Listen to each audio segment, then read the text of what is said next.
Welcome everybody, my name is Antoni Szostakowski and today I will be your host during the first FIDE World University Team Online Blitz Cup.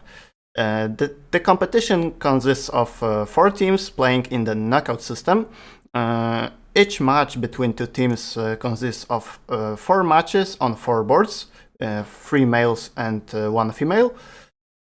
The rate of play is 3 minutes plus 2 seconds, and if in case of a tie, there will be another match played, and in case of another tie, there will be one Armageddon game.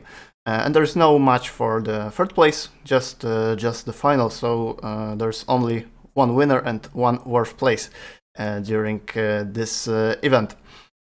The teams participating are University of Texas Rio Grande Valley, St. Louis University, University of Missouri, and Armenian State Institute of Physical Culture and Sports.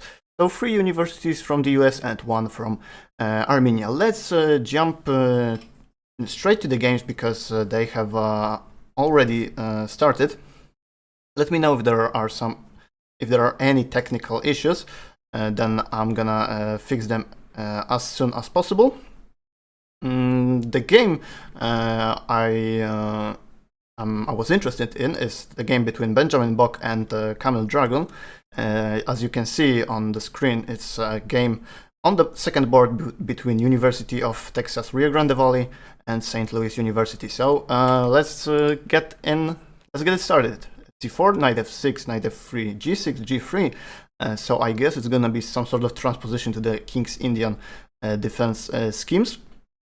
But Benjamin Bach avoids the usual play of d4, but goes for b3 and bishop to b2. a5, trying to get some a4 in, knight c3, knight d4, taking the advantage of the pin on the bishop. Knight a4, takes, knight to f6, rook c1, d4, c5, knight a6, rook c4, and knight d7. The pawn on d4 is somehow vulnerable, and it can be taken at once. But then black does take the pawn on c5. So the move played in the game is knight to d3, protecting the pawn on c5, and at the same time discouraging white from discouraging black from playing e5. Because in case of e5, I guess knight takes e5 would come and takes. White would be just a pawn up. The action will be pretty quick as it is a Blitz tournament, so we're hoping to see a lot of interesting moments. Knight to b4 was played in the game, but I'm wondering whether white can just take on the pawn on d4 after some sort of a3, kicking the knight away. Or maybe it's not that easy because black created a threat of taking on d3 with his own knight. So Benjamin decided to take the pawn on d4 with the rook. And what's Camille's plan in this position? I'm not entirely sure, since he's just a pawn down, and I don't see that much of a counterplay. Knight takes a2. This move does exist. But can white play queen to a1, creating the pin on the a file and enabling black to take a retreat to b4? I guess that might be a case. Let's take a look. If knight to b4, then we just take on b4, and a takes b4 is not possible because we might lose the rook in at the same time. So what's the point here? I'm not entirely sure. Benjamin is also up on the clock, so it's just game over. The game just ended because the knight on a2 is dropped. So a very important win on the board number 2. Alright, let's jump to another game between Grigory Oparin and Haik Martyrosyan. And maybe we won't watch it from the very beginning, but let's take a look at the current position, because the structure is pretty symmetrical. Only the d file is a file that is opened, and black just went for the break on the queen side with the move b5. Rook to d1, taking some pressure along the d file. keeping the tension on knight on d7. That's the most important thing, I would assume. And maybe bishop to e3 can be possible later on, because black would be forced to put his queen on c4. But after g6, knight to h6, the bishop has traded for the knight. And some weekend dark squares, that might be the case. That might be quite important in the future. Rook a2 b8 played by Martyrosyan. He wants to take some initiative on the queen side, some counterplay. That's very important in this type of positions for black. Bishop to e3, now queen f8 or queen to c4 is possible. Queen to c4 was played. b3, where does the queen go? It has to take the pawn on c3. Or maybe not. Queen to e6 is possible as well. But after queen to e6, I guess I could make an argument for taking on b5. Because taking with the pawn would drop the pawn on a5. And taking with the rook would allow some move like c4. But he took the pawn on c3. Rook to c1 was played, queen b4, rook takes c6, and knight takes d4. So a pawn sack for Grigory Oparin. And I'm concerned, how will he proceed in this position? Pawn down, but some initiative. Those bishops can provide some massive counterplay, some massive compensation, both on the queen side as well as on the king side. So rook to b5, rook to c4. It forks two pieces, right? Like knight is hanging and the queen was under attack as well. So white wins a piece, but black has two pawns in return. However, I assume those two bishops will be definitely enough to convert this play, to convert this position. Rook c4, knight f6, rook to c7, and now the key would be to bring another rook to the 7th rank and get the destruction of black's king side. Rook to c1 was played, not rook to b1. Maybe the point is to bring another rook to c6, but after rook e6, rook a7, rook a2 has been played, and now rook c8 or rook c7, both moves are possible, I assume, since we want to just create a lot of pressure on the f7 pawn. And now bishop c4, attacking a2, attacking f7 is on the board, so we get a winning position for Grigory Oparin. So that might be another important win for his match. I guess I have okay. The results are as they are on the screen. They have jumped automatically. I don't know how it happened. So we have a result. Grigory Oparin defeated Martyrosyan. All right, we have some more games being played. Let's get the game between the champion of the world in individual blitz for women, Anna Sarksyan, versus Grandmaster Mikhail Antipov. So what's the position all about? Anna has a pawn up. She's a pawn up. She has an extra a3 pawn, and the clock has run down for Mikhail Antipov. I'm not sure how did it happen. Maybe some connection issue, or yeah, he just flagged, I assume, because the game is over. So we can see University of Missouri is right now on the lead against Armenian State Institute of Physical Culture and Sport. It's a result 2-1, and the last game is between where is this game?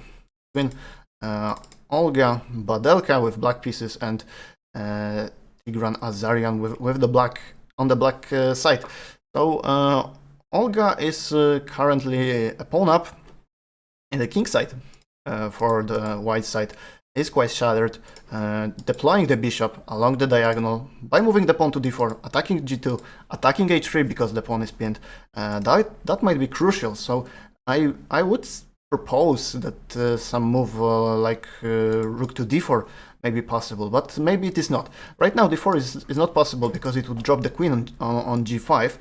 So definitely not that easy to convert that advantage of opponent of a better position for black, especially in a blitz game, but activity is a key to that situations. Rook to f8, doubling up on the f file, getting some rook to f1 maybe in the future, but white took his pawn back. Rook to f2, king to h2, oh no, checkmate in one move. Queen to g2 will be played shortly. I assume that in this position white had the pre-move of king h2 in view of rook to f1, but rook to f2 was played, and after king h2 the game has some sort of a lag, although I would assume that Olga just took this pawn on g2 and won a game just to make another, just to give another point to the University of Missouri. And as we can see on the screen, the results are in 3-1 for the University of Missouri. However, the games between the University of Texas Rio Grande Valley and St. Louis University have some sort of a lag, maybe a connection issue is on, because both on the side and in the app I can't see them. I can't see them at all. Maybe they are in the... No, they are not in the other section. So we are confirmed with just one result. I guess we're gonna wait for confirmation on the site how did this match end, and for the time being we know that University of Missouri has taken one victory over the Armenian side, so they need just 1.5 point out of 3, the match points of course, to clinch the place in the finals of the event. All right, so I guess we are gonna wait for the update on this side, because I can't tell what's really going on.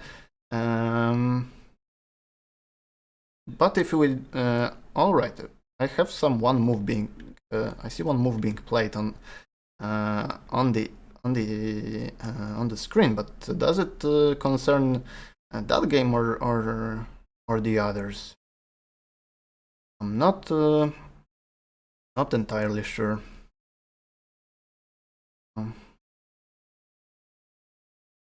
Okay, I see some games being played, but all right, maybe it's those 3 games were lagged, so I guess we can jump straight into them. All right, so let's jump to the game between Robbie Kevlishvili and Alicja Śliwicka. Robbie is from the St. Louis University and Alicja from the University of Texas Rio Grande. We've got some weird Sicilian on the board. Knight c3, bishop d7. That's not a most common move. G3, just a modest setup. Knight c6, bishop g2, g6, castles, bishop g7. So we will end up in some sort of a dragon Sicilian, with white developing the bishop on via the fianchetto. Knight d5 has been played. White wants to cement this knight with another knight to c3 and claim that his slight advantage, slight spatial advantage, is more important than black's c file. So let's see what Alicja is going to choose in this position. I guess it's quite an important one, because she could take on d5, but after he takes d5 the knight gets some sort of misplaced. But I guess this has been played, and after knight to e5 Robbie has played pawn to c3, just blocking this bishop straight on the diagonal. The pawn on c3 is quite strongly defended, so the bishop will not be that that strong as it would be against the b2 pawn. So a5, getting some counterplay on the queen side. a4, a3 would be a dream for black, because if she could make this happen, then after a3, the pawn on c3 would lose his protector. So that would be a great news for her. Although I'm not sure if whites, of course, needs to allow it. I'm sure that he doesn't, but that's a matter of question whether and how can he stop this plan. a4 could be played, but he decided to go knight to d4, and after a4, what is his conception on this position? And does he want to go a3? But after a3, a lot of light squares would be weakened, so the bishop could maybe snatch here in the future. What's the other way of playing? Queen to e2 by Robbie, creating a threat of f4, or not really. After a3, f4 is not that great, because the knight still has a place on g4. It can hide on f6 and be more or less fine. So what's the point of Robbie in this position? Now Alicja will take her time and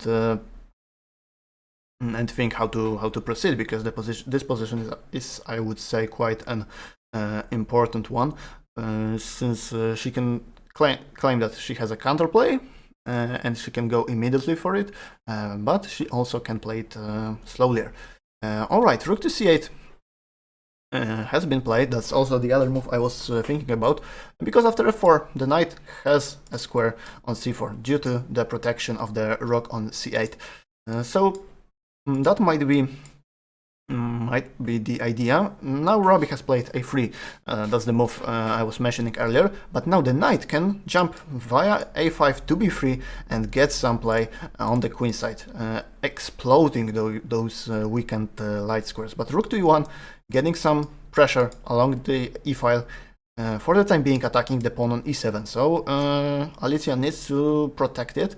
However, I'm not sure if the standard move rook to e8 is that good, because bishop to g5 can be played, getting another piece to the attack on this pawn. So black, of course, could protect, but I'm not entirely sure whether that passive play does satisfy black. And we've got rook to e8 on the board, as mentioned. So what is going to happen? I'm not sure yet. The other plan might be just to get the pawn all the way to the h5, and I guess that's what Robbie chose. h4 and h5, stopping the pawn advance and preparing the g4 square maybe for the bishop in the future. And that would be, of course, a better square for the bishop than it stands on now. Bishop g5, bishop to f6.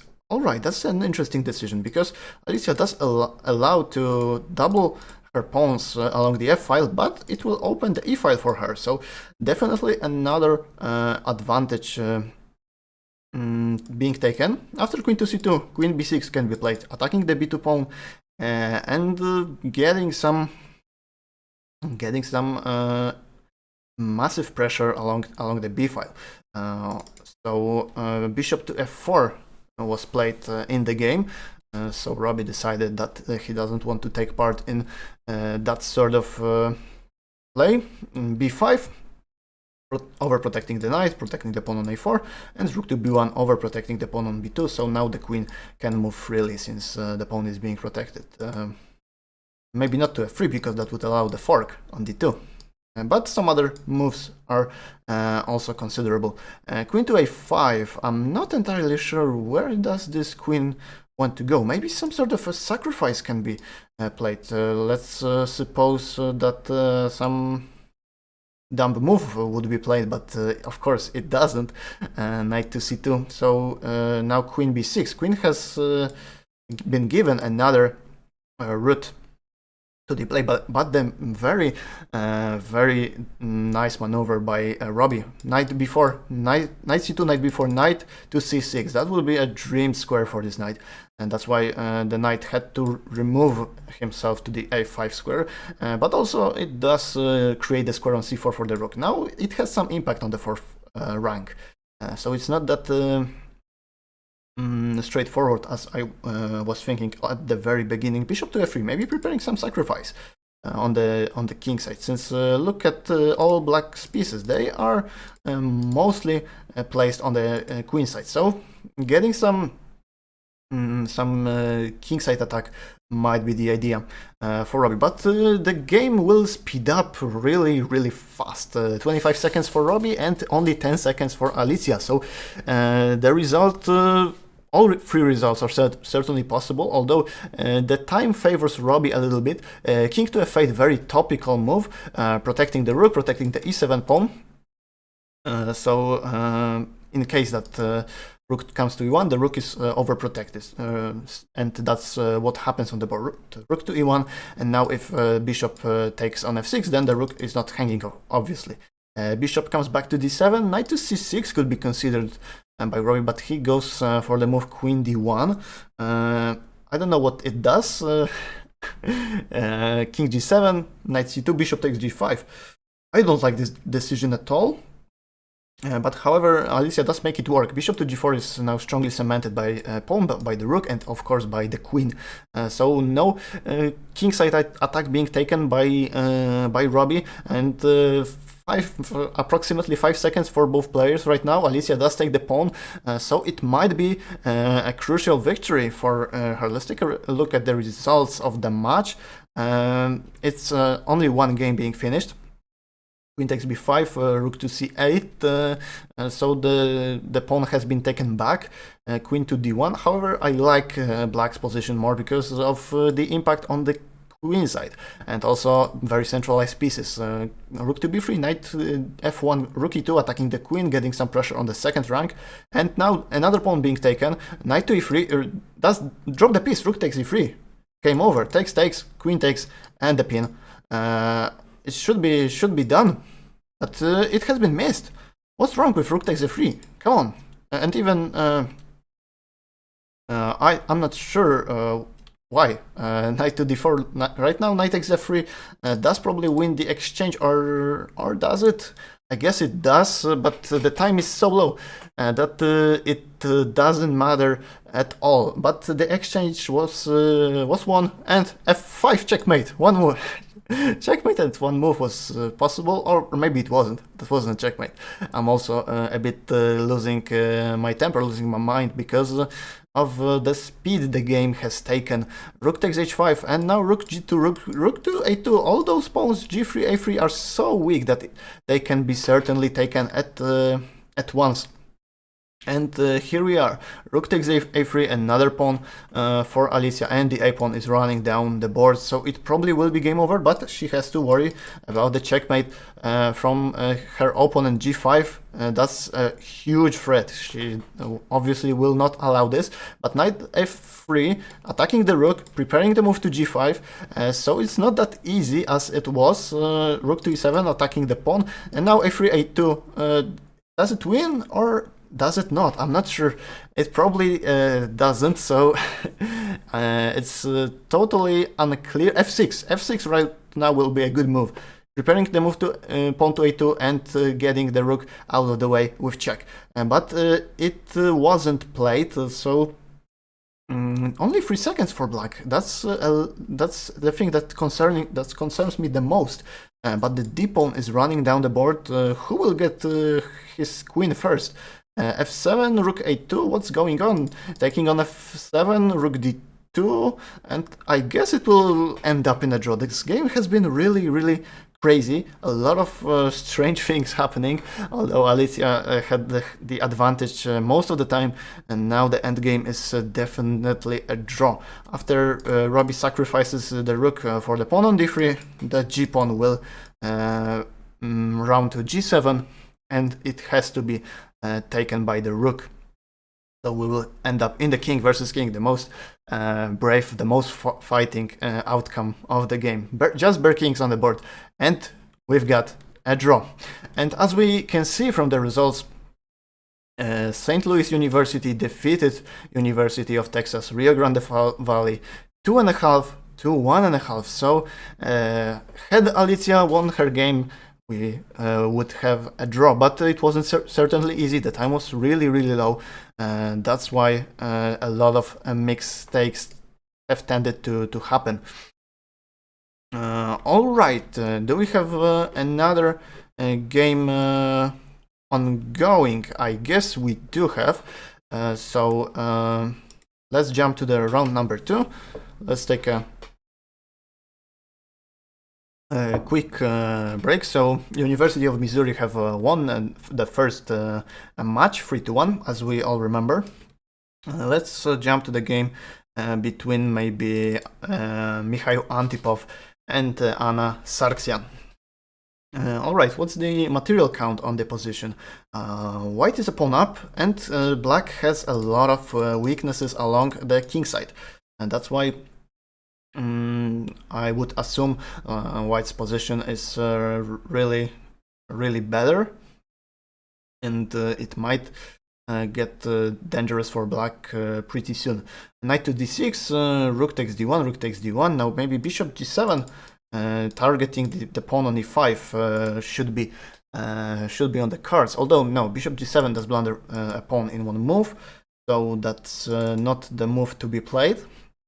But I can't suggest anything different at all. And just 3 seconds for Anna Sarksyan. She went for the move bishop to g6, but after bishop d3 b6, she's just a pawn down, and one of the bishops will be exchanged anytime white wants. So the advantage of 2 bishops will expire pretty soon. That's why I would say black's position is becoming more and more hopeless. Although, of course, in a blitz game, anything can happen. Now knight takes f7. Yeah, I just spotted his tactics. If king takes f7, we take the rook. And if rook takes d3 as played, we've got knight takes h6, king h7, and queen takes d3, king takes h6, and white did win another pawn. So we've got some, I would say, winning endgame for white. 2 pawns up, although with the queens it's getting sometimes a little bit tricky, since of the potential of some perpetual checks. If we imagine a world where black just comes with her queen to those squares e1 and g3, then it would be a perpetual check, although right now it's not obviously possible. b5 h4. What's the point? Yeah, the point is the checkmate. So a very nice victory for Mikhail Antipov. Let's see it one more time. King takes h4, queen to h6. The only square is the square on g2, and their queen to h2. We've got a beautiful checkmate. All the squares being taken from the king, and he's also in the checkmating net. So a very nice win for Mikhail Antipov. Also, the game between Manukyan and Raya Harshit has ended. So let's jump to the game between Haik Martyrosyan and Grigory Oparin. Grigory defeated Haik in the first game, and right now we've got some tricky knight endgame, a pawn up for black. So we would assume he's the only one to be in charge of this position. He's the only one to maybe create some chances to win. Although it's not that easy, since the position is getting really close. Not much maybe can be done, although let's see how Grigory tries to convert the advantage. f4, knight c1, king f7, h5, but the pawn on f4 can be taken just into moves. Knight d2, knight f4, exactly. The move h5 was just to take the space from the king. King to e7, and now knight takes f4 can obviously happen. So it's getting more and more drawish, I would assume. Although maybe white can, even if he had time to take this pawn, he would be really happy. But I'm not sure if he has any sort of possibility like this. Although king to f7 is not the move I like that much. Although there's nothing more that could be done. King c1 preparing king b2, knight c4 taking the square, but king c2, knight d3, king b3, and knight f5. That's the point Grigori has made. Taking maybe on d4, although that's a very smart decision by Haik Martyrosyan not to take the pawn on f4. Because if he had taken on f4, then the pawn on d4 would get dropped pretty soon. Now king a5, he's just running for the c6 pawn. But after king b6, there's king d7, protecting everything. So is it that easy? And he is about to get his f-pawn dropped. Knight f4, knight f3, pawns are have been exchanged. And some Zugzwang after knight d4, knight b4. The pawn is being attacked twice and is defended twice, but no move can be played. That's like, I guess, the current position, and indeed it is. If black moves his king, then the pawn can be taken by the knight, and the same story happens if we remove the knight away. But the clock has come to the wire, to the exact 0:00. So has the game ended on the clock? I'm not entirely sure. We don't have any confirmation yet, yeah, but now we have that the game is being continued, and the pawn has been won. And how does white stop the d-pawn? Is it possible just to reroute the knight to c3? But it will take a lot of time, and definitely will not be easy. So I guess black's position became just winning, although it's not that easy. Now king b7, creating a threat of pushing the pawn to c7 and all the way to c8. It can be stopped only by the move knight d5, and I'm wondering whether the move knight takes d5 is possible, although it is not, or it is a check. Okay, it takes d5, c7, d1 queen, and c8 queen. That's the position that could happen, and the pawn up for black, so he would be definitely satisfied. And c7 has been played, knight takes c3, c8, d1, and another endgame with the pawn up, but now we have a pawn down, but he drops his queen. Oh, what's going on after queen d5, queen to a5, dropping the queen on the on the skewer, so that's game over, 2 pawns up. But the pawn grabbing hasn't paid off at all for Grigori Oparin, so that's why he went down. Although in this position, after queen g7, he could have played something like king to e8, and after check, king to d7, check back, and then king to c6. So he would be probably winning. But he went for the move king d6, and after queen c7, only move king d5, and queen a5 does win a queen. So a very nice victory for Martyrosyan, very tense game. And Armenian State Institute of Physical Culture and Sport does take a lead in the second match. It's result 2-1. The last game is between Olga Badelka and Tigran Azarian, and it has ended in a draw. It is drawn, but what is this endgame all about? White is a pawn up. Can it be won by any means? I'm not sure. White would have to go for something like king to d4, and after rook g3, maybe rook c4, king c5, and covering the b-file with the rook. It was the only try, but making a draw does not satisfy the University of Missouri at all, since just Armenian side does take their pawn point back, and we've got 1-1 tied result for the time being in this matchup. So let's jump straight to the other match between University of Texas, Rio Grande Valley, and St. Louis University. So let's take a look at the game between Nicholas Theodor and Vladimir Fedosiev. What is this? What is this opening? Oh, come on. That's bullying. That's bullying, definitely. Throwing a couple moves away in such an important match, but why did he drop his piece? Like, it's so weird. This game is definitely weird. So the current position, we have a material imbalance because Black has a bishop and a knight, but White has a rook in return, and I guess one pawn on h3, and the pawn on b7 can be snapped away pretty soon. After a5, we've got the move e3, removing the knight away, and then taking the pawn on b7. That's why it's not that easy to hold on to this pawn.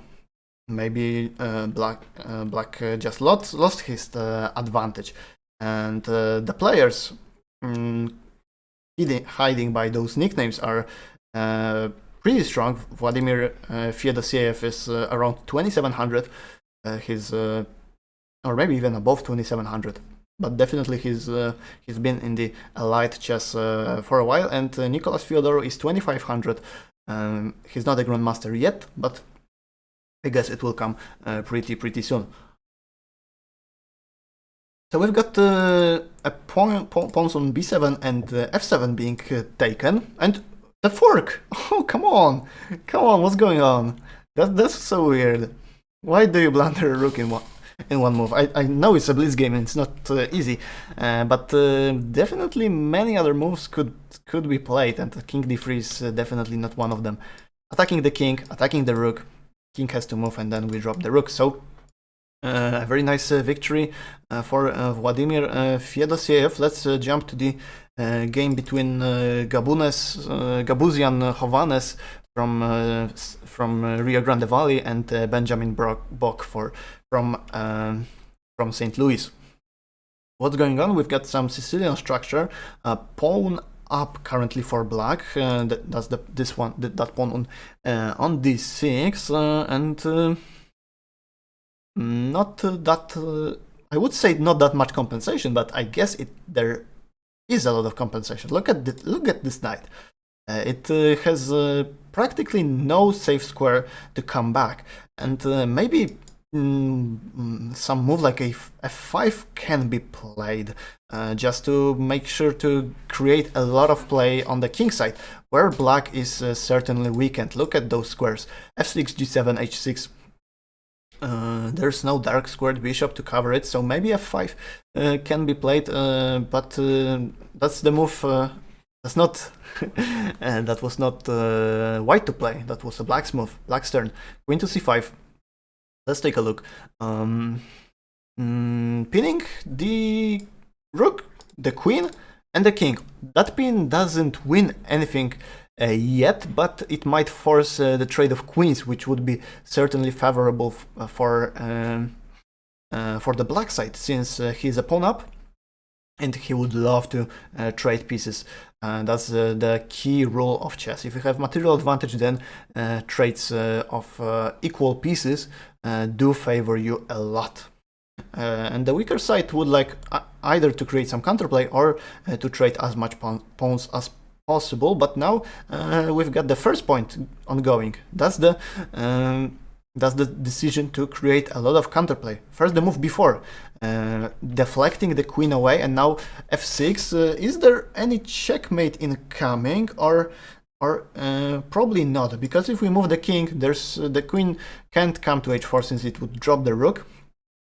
So after has king g8 been played, or are there any sort of issues? Maybe a little bit of a lack. And if we look at the other results, the score of the match is tied at the time being.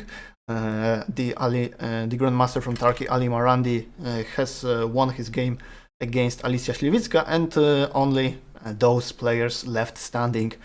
So if St. Louis University would convert the advantage and win another game, that would be a critical situation for University of Rio Grande Valley, because they would be 2 points behind their opponents, and it would not be easy for them. But let's not force the matters. Let's take a look at the end game, since Black is 2 pawns up, but they are the double pawns on the c-files. A lot of quick action going on. That's not something I would really expect. But the rook on the on the square on a7 is pretty active, so it does discourage the king from coming to h7, but it did come to h7. So I was wrong in my prediction. If king comes to g6, then rook to f8 has to be played just to cover the f6 pawn. And right now we've got 2 pawns, 3 pawns for both players. So the game should be tied, should be drawn, but I'm not entirely sure right now, since the pawn on a3 is distracting the white's king, and if we get the rook to e1 and take both of the kingside pawns, the endgame will be definitely winning, but I'm not sure if that is something that is about to happen at all. So let's see. It's not easy. The pawn on e4 has been dropped, but Black has had to sacrifice the pawn on h5. Now the pawn can come e3, e2, e1 maybe. The 2 pawns for Benjamin Bach, but the h-pawn is pretty dangerous. So the endgame is not as straightforward as we would call it from the very beginning. It's not that easy for Black to activate his king, and White can maybe just hold on to his position. King a2, king c2, or king b1, king a2, king b1 probably are the moves. But right now the king has activated himself. He goes all the way to f4. He does support the e3 pawn, so probably we will see the trade of those pawns, a3 and h5, and then if Black is in time, he's definitely winning. Taking the rook to the e file and covering the path of the pawn on e3. That will be the plan, and I guess that's something that is about to happen. Rook f8, rook f5, and now the trade of the rook is obviously not possible. The pawn on e2 is just too fast, and the position we have on the board right now is completely winning for Black. Rook to e5, followed by e3, e2, e1 is winning. So Benjamin Bach is about to win his game and snatch a match victory for the University from St. Louis. And this would make a whole of a difference, since it would be the Rio Grande University would be 2 points down behind their opponents, and it will be very difficult for them to come back. And has the game ended? Yes, indeed it did. So we've got 2.5 to 1.5 for St. Louis University. Alright, I guess we will go to another matchup between University of Missouri and Armenian State Institute of Physical Culture and Sport. Since the games are not playing simultaneously, so since the second match started earlier than the first one. Alright, so let's take a look at the battle of the leaders for both teams. So Grigory Oparin and Haik Martyrosyan. The match is tight. The result is tight. Is one victory for both universities. So we will definitely expect some crazy fights at the very end. Knight f3, c5, c4, knight to c6, d4, and knight pawn takes, knight takes, g6, e4. So we've got the Maroczy bind, as it is called, and knight c2, d6. Bishop e2, bishop e6, castle, rook c8, and knight to e3. Grigory is playing really fast, so I would assume he's still in his maybe not preparation, but he's in some sort of position he is familiar with. Knight f6, knight to c3, short castle, and don't play b3, since that would drop the pawn due to the pin along the diagonal. Bishop d2 was played, a6, rook to c1, knight d4. Now the big disadvantage of this move, bishop d2, is that it allows the knight to come to d4 freely and really disturb white's position. That's why maybe it was a necessity, but I'm not entirely sure about this. Knight e2, d5, getting the another knight to the d5 square, and then maybe preparing the move bishop to e3, attacking the knight on d4 and forcing him to move. So I guess that's the plan. f5, breaking right away in the center. That's the way of play that is typical for the Martyrosyan structure. E takes f5, bishop takes f5. It does leave the d6 and e7 pawns weakened, as Grigory tries to exploit right now, but it also does get a lot of counterplay along the f file. Now the pawn on e7 is hanging, so the question is how black is going to deal with it. Rook to f7, that's a little bit artificial for me, but it's very sensible, covering the e7 and getting also the play on the f file if possible. Bishop to d3, trading those light squared bishops. That's very typical for those type of structures where where black goes f5, then white certainly wants to trade those light squared bishops. Now e6, attacking the knight. Knight has to come back.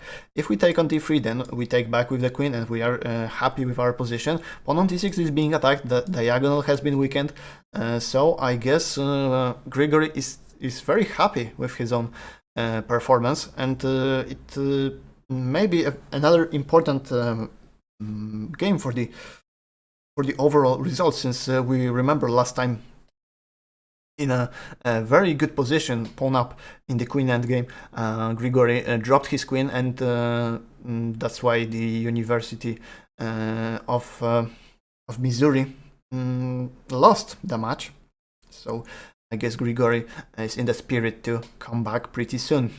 Knight to f5, I don't like this move that much, but I'll start to like it now. Knight takes f5, he takes f5, and the point is, you can't really take this pawn, since I guess something like first of all f4, and if you take with the bishop, then maybe some sort of bishop c3 idea is possible, getting the knight to d square on e4. But f3 has been played, bishop f2, queen to f8.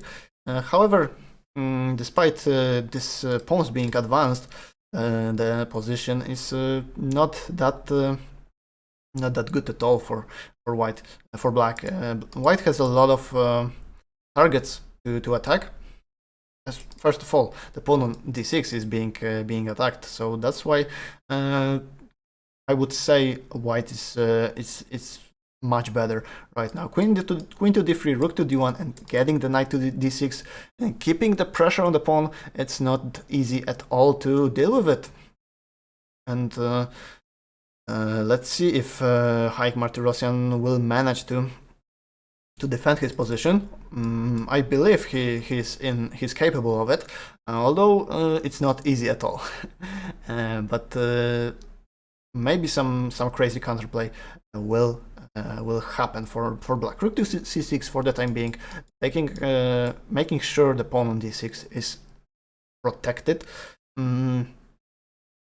So what's about to happen? a4, preparing the move b5, and after a takes b5, a takes b5, it would force the rook away. Knight f6, b5, takes, knight to e4.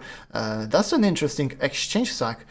You sacrifice the rook, but you want to take the knight away, the bishop away. However, white decided that it's not worth for him. He just took back the knight, and he pushes the pawn on the queen side. c5, the pawn can't be taken due to the bishop hanging. So we've got bishop f6 on the board, but the pawn on d6 can be maybe not snatched, but I was about to mention c6 is certainly going to happen. Getting your own pawn as far as possible, the pass pawn, and he is very, very advanced, so it might bring a lot of trouble to the black side. Queen e8, queen d5. So right now maybe rook c1 followed by some sort of c7 is possible. Although yeah, rook c7 and rook c1, queen f7, hoping to get queens traded at the very least. But queen b5 is the most sensible way of dealing with this position. Although maybe black wants to play d5 in the future. If the pawn gets to c7, then we play c5 and attack the pawn with the bishop. And now Haik insists on keeping on exchanging the queens, but Grigori is not willing to do it, as we are witnessing right now. I guess the time advantage is a key factor, despite the position is being better for Grigori Oparin, but we also take into the consideration the time. Since 40 seconds up for the white side will make black's life definitely more difficult. Now maybe the queen can be centralized on the square on d5. No, queen to d2 was played. Maybe it wasn't that easy because in chess we do follow principles. But we also have to remember that chess is a very concrete game, and concrete variations decide over the principles. h3, preparing the move king to h2 and the free square for the king. Queen e3, I don't like that trade that much, since the pawn on e3 can be attacked, and I guess it can be taken, or maybe I'm mistaken. I wasn't supposed to rhyme, but it just came this way. The pawn on d4 has been protected, and rook to d7. All right, so Haik Martyrosyan proved that this position is probably balanced right now, since I don't see that sort of way for white to prevail. The pawn could be taken, but we would witness endgame 3 versus 2 on the king side. So it is a theoretical draw, and Grandmaster Martyrosyan would definitely hold it. So Grigori Oparin decides that it's not his business.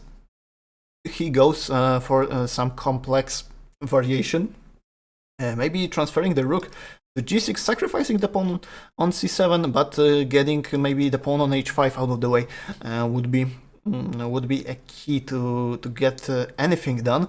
Although I'm not sure at all if that would help, and if there was any sort of concrete play that would justify this line. King f7, I see a trap. F6, and if you take on c7, I go rook g7, and after king back, I win the rook. So that's the move I would, I guess the players would not fall for. Rook g1, king h8 was played, and trading the rooks, king g7. What's going on? If we take the pawn on d4, the point is that we go e2, and then trade the pawn on c7 for the e-pawn, and then we probably hold, but it is the line in the game. Although now the king maybe can snap the h5 pawn away, or king d6, even better, just winning the game straight away. In this particular position, e1 had to be played, but king f8, king d6, threatening king d7, and then winning the rook is probably just over, although e1 is being threatened at this time, so we need to just stabilize our position. Rook to e1 is the best way to do this. Rook takes e2 is a threat, deflecting the rook and then promoting our pawn to c8 will be definitely enough Another win for Grigory Oparin against Haik Martyrosyan. So it would be 2-1 in their individual match. All right, I guess it's just all over.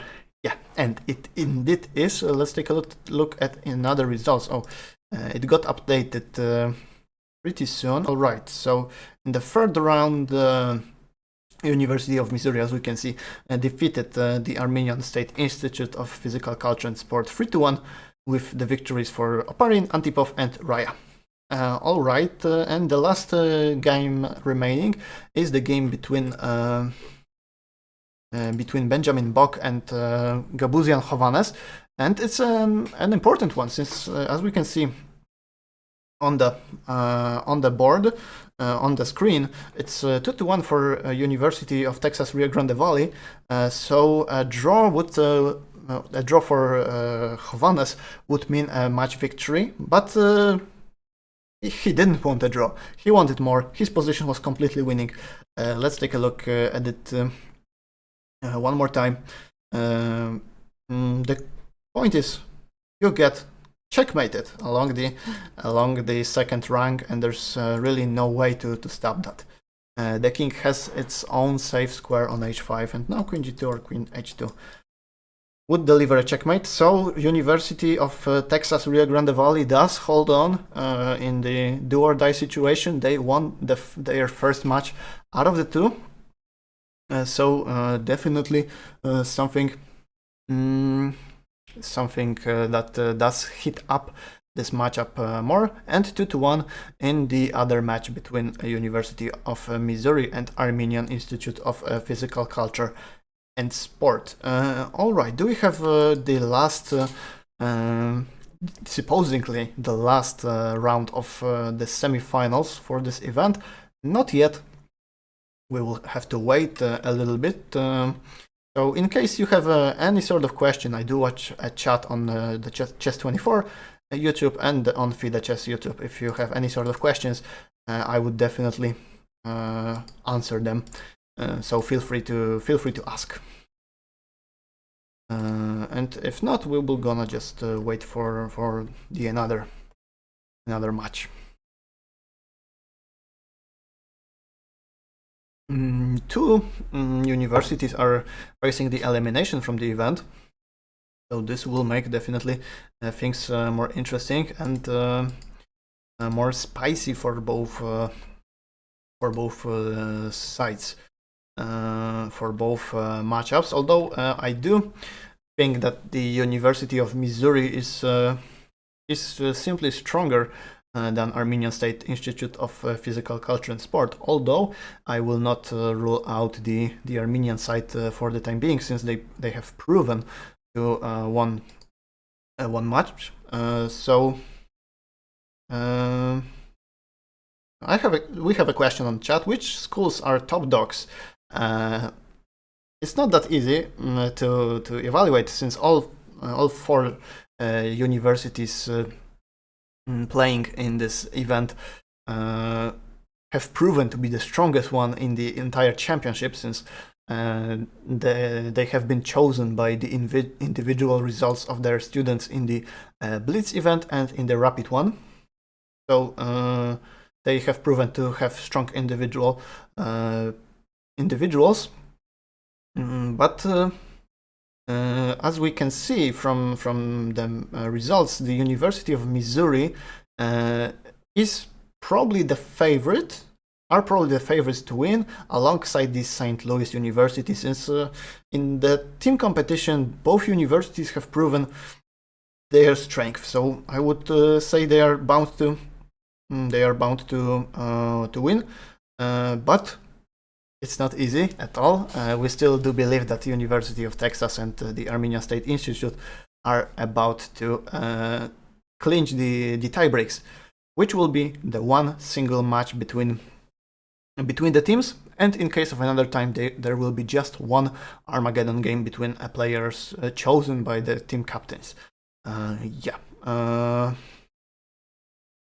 individual university event, there have been I would say 4 results, because there was a final for the Blitz tournament for men and women, and there was at the same, not at the same time, but 1 week afterwards, there was a tournament consisting of rapid chess, both for open section and the women one. So the rapid winner of the open section was Kirill Shevchenko from Lviv State University of Physical Culture. For the women's section, Yulia Antolak won the event from University of Texas Rio Grande Valley. But in the Blitz event, the Armenians have proven their power. Martyrosyan won the event for the open section, and Anna Sarksyan won the competition for the women side. So I guess that makes all the this does satisfy the question. Who's my favorite player from this tournament? I don't know. My Polish friends are playing in this tournament in the University of Texas Rio Grande Valley, and I silently do root for them. All right. I can see that the games are slowly starting, so let's take a look at the game between Fyodor and Fedosiev. Let me first find it. It's this game. All right, so Fedosiev trolled in the second round with some sort of a6, h6, rook a7, but now he has chosen the Caro-Kann defense, the solid one, knight f3, d5, d3, and nowadays that's the popular line, inviting the queen trade after d takes d4, d takes d4, queen takes d1, but Fedosiev went for queen to c7, knight c3, d takes d4, and we have a symmetrical, not exactly symmetrical structure, but only one pair of pawns being exchanged down the d file.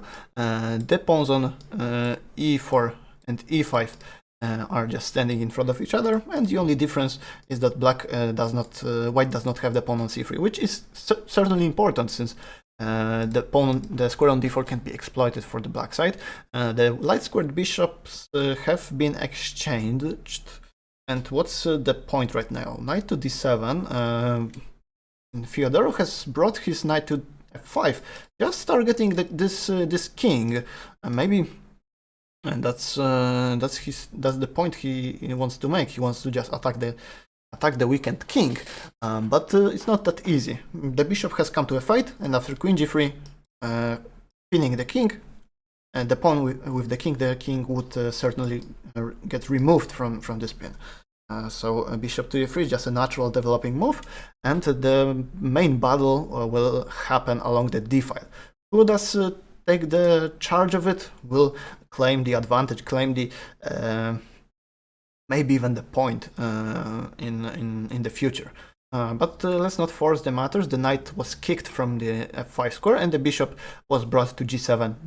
Protecting the knight, protecting the pawn, so it mainly has a protective role. It's being it can't move that actively, since the pawn on e5 is standing there. But black, and by black I mean Vladimir Fedosiev, is bound to place his rook on the d file and get the fight along it, although he has to watch out for this nasty little pawn on a7. So that's why, for example, after rook to d8, if we take, rook takes, queen takes, and then maybe bishop a7 is possible, just taking the pawn. And now after b6, trapping the bishop, we can play something like queen e3, targeting the pawn on the b6. But something different has been played. b6, just covering that diagonal from the bishop. King to h2, rook to d8. So the fight for the d file is really ongoing right now. So I would say the position is pretty much balanced, although a lot of different things can happen, and the time does favor black.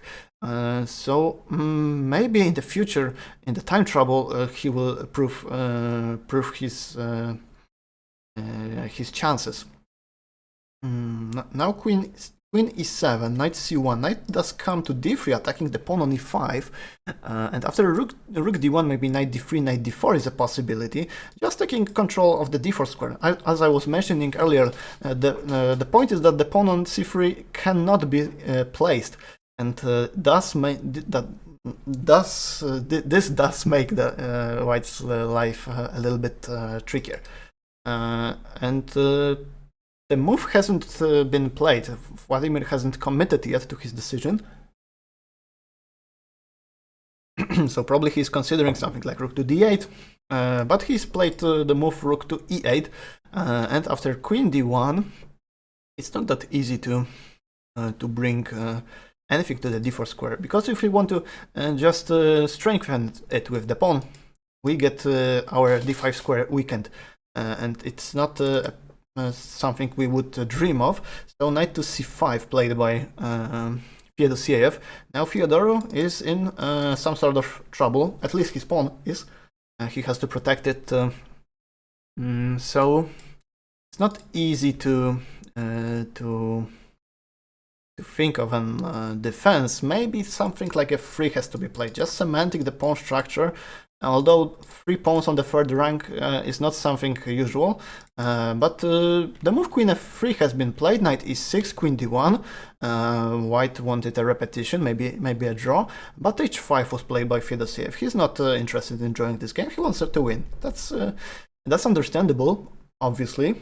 Now after knight to d3, maybe knight can come to d4, but now knight b4, maybe.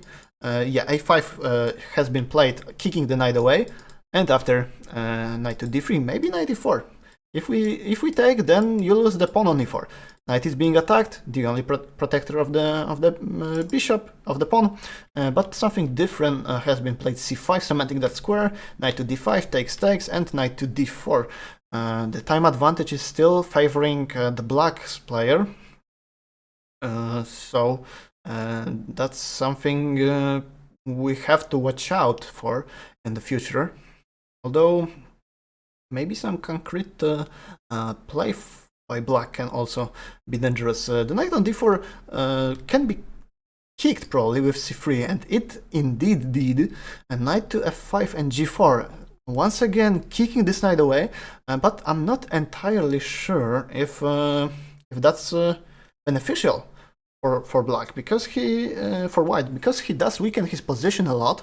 Knight can find a safe square on d6, and Vladimir can also take the pawn on the bishop on e3. So it's not that simple, not that straightforward. A lot of different things can happen. So we have to watch out what is going on and what is going to happen. If we take on g4, no, knight h4, just targeting the king, that's understandable. Maybe queen d7 followed by something like f5, trying to break away the king side is something on cards. H takes g4, h takes g4, and now e4 and queen to d7. As I was mentioning, the queen will attack the g4 pawn and will also look at the pawn on a4. 20 seconds for white, 50 seconds for black, so the game will speed up. And look at the square on f3. If knight comes there, it might be massive.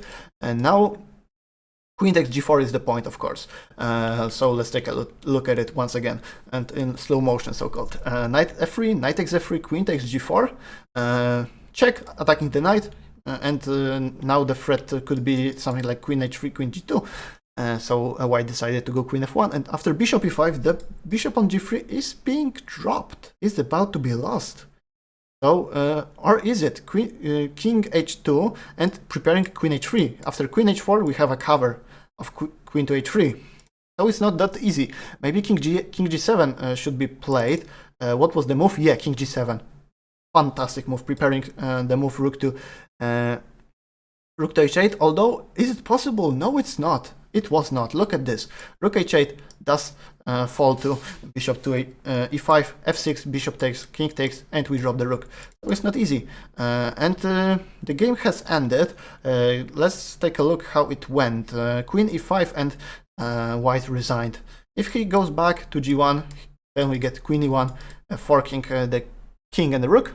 And if we go queen g3, then we get rook to h8, and if king back, then we've got the checkmate. So a very important victory for University of Texas Rio Grande Valley. But we can witness that St. Louis University have already won their semi-final match 2-1 in this match. Does mean that they will get at least a draw, and a draw indeed is happening, 2-2. So 2 victories, 1 draw, and we welcome St. Louis University at the finals. Alright, let's take a look at another games. Maybe once again we can reach to the game between Haik Martyrosyan and Grigory Oparin. What is this? What is this position all about? Let me take a look at at the piece count first. We've got some we've had some piece sacrifice, right? The bishop and the pawn for 3 pawns on the king side, and with a little time, I guess it can happen. Anything can happen in this position. The queens are being exchanged. But what's the point right now? Rook to f1, bishop c3, g3. Is Grigory Oparin about to win his game? Because the g-pawn does seem a very, very dangerous, not piece, but a very dangerous pawn, at least. So I would say it's very tough for white to deal with all those threats. Check king f8, check. Getting if white could get a draw, I guess he would be very, very happy with it, and that's something that is happening right now. Yeah, it's gonna be a draw. Look at this. The king couldn't have come to e8 because we take the rook. We take the rook back, and then we take on e2, attacking the king, attacking the pawn. And if king comes out of the way of the rook, then we take another pawn. So black was forced to make this draw. So that's a draw for the match. University of Missouri 1.5 points against half for Armenian Institute of Physical Culture and Sport. So only a draw is separating the University of Missouri from clinching their final spot. Let's take a look at Mikhail Antipov versus Anna Sarksyan. What do we have here? The material count is balanced, but the queen on b7 is some sort of disturbing. It does threaten to take the pawn on a6 and creates a lot of miscoordination. For the black side, it's not that easy to defend against all those threats, because if we go rook to a8, protecting the pawn, then we drop the exchange. Takes, and black would be exchanged down, so that's not something that would happen. Bishop d5 is being played instead. So if we take on d5, which is happening, what is the follow-up? I guess maybe knight takes, attacking the bishop and at the same time opening the g7 bishop up. I guess that would be the call for Anna. Though maybe it's not that simple. Maybe something tactical is what I miss. But okay, queen d5. Maybe it was only the decision, just a matter of choice. Maybe that's all this was all about. Now, if queen takes a6, then maybe black can start pushing on the king side, like h5. No, the queens have been exchanged, so we cannot see any sort of crazy attack, and we will witness just a quiet positional and strategical battle, mainly on the queen side. If knight comes to c5, then it bothers the a6 pawn quite a lot. And let me make a move just to show you some variation. Attacking the pawn on a5 and preparing some sort of knight d6. Maybe not this color. Let's take a yellow one, just to attack all those 3 pieces. But something different has been played. Rook to c7, just protecting from the threat, attacking the knight. And Anna Sarksyan does prepare some sort of queenside expand Maybe something connected with b4, just to undermine the d4 pawn. Maybe this will happen. The time does not favor her at all. 1 minute down, and position is quite complex. It's not easy to figure out who's better and if anyone is, of course.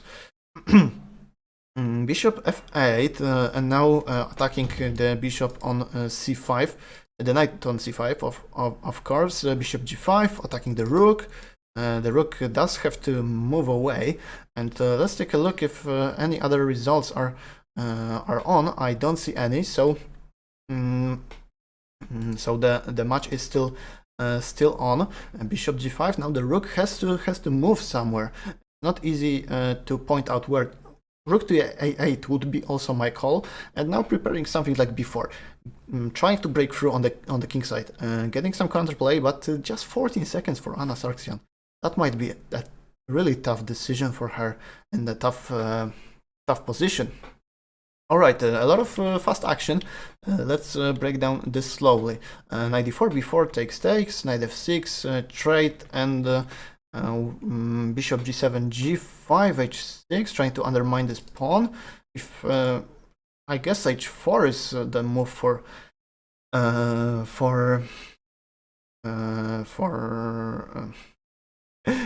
white. I just lost my track. Rook to e3. Okay, maybe white can get some pressure on the c4 pawn, and that would definitely clinch a draw. Do we have the other result? Yes, we have. The woman grandmaster Tohirionova defeated Tigran Azarian, so we have 2.5 to just a half point for University of Missouri. So we are definitely welcoming the University of Missouri as our finalists. We will just finish this game, since they won their third mini match against Armenian State of Fitness, of Physical Culture and Sport. All right, this rook endgame, I guess, is going to end up in a draw, although I'm not entirely sure about it. Yeah, so we guess it's gonna be a draw, although both sides are still keeping the fight on. Although after h5, I guess it's just gonna be a draw, or maybe white does want more. Who knows? But it of course doesn't matter for the entire result of the match, since it's already over, as we have witnessed. So the final will be University of Missouri between St. Louis University. So I guess this match is going to be pretty tough for both sides, although I do think that University of Missouri have some sort of an advantage. Grigory Oparin has proven to be really strong today, but for the St. Louis University, for example, Benjamin Bach won quite a few important games. So I would, if I were to pick a winner, it would be probably the University of Missouri, although I expect a lot of fight, a lot of different ups and downs for both sides. But coming back to this game, white did take the pawn, but the pawn is being removed from c3, so it's just gonna be another day in the rook endgame office, which is going to be drawn, I guess. Unless something unless something really weird happens. More like king f6 is probably enough, or is it a draw? Or is it c2? If we take on e7 first, okay, it is not a draw. Or is it? Yeah, king d6 does make a draw. King d6 rook takes c2, and yeah, I was confused for a moment whether it is maybe winning, but right now, why do they keep playing this? I'm really confused.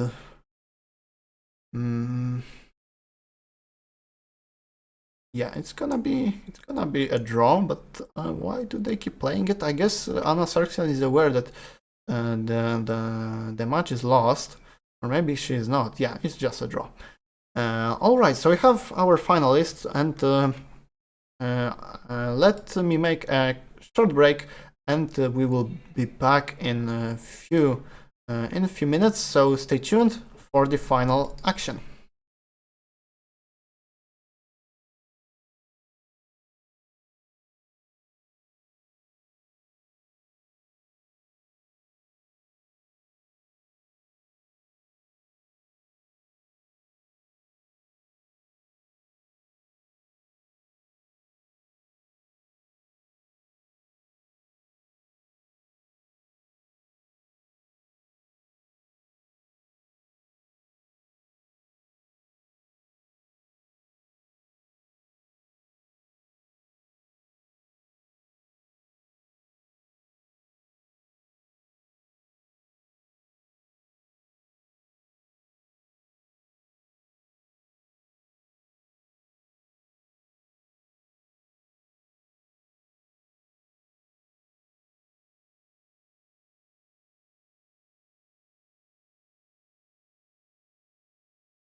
Welcome back after the break. We welcome in our studio the FIDE President, Mr. Arkady Dvorkovich. Welcome to the studio. Thank you.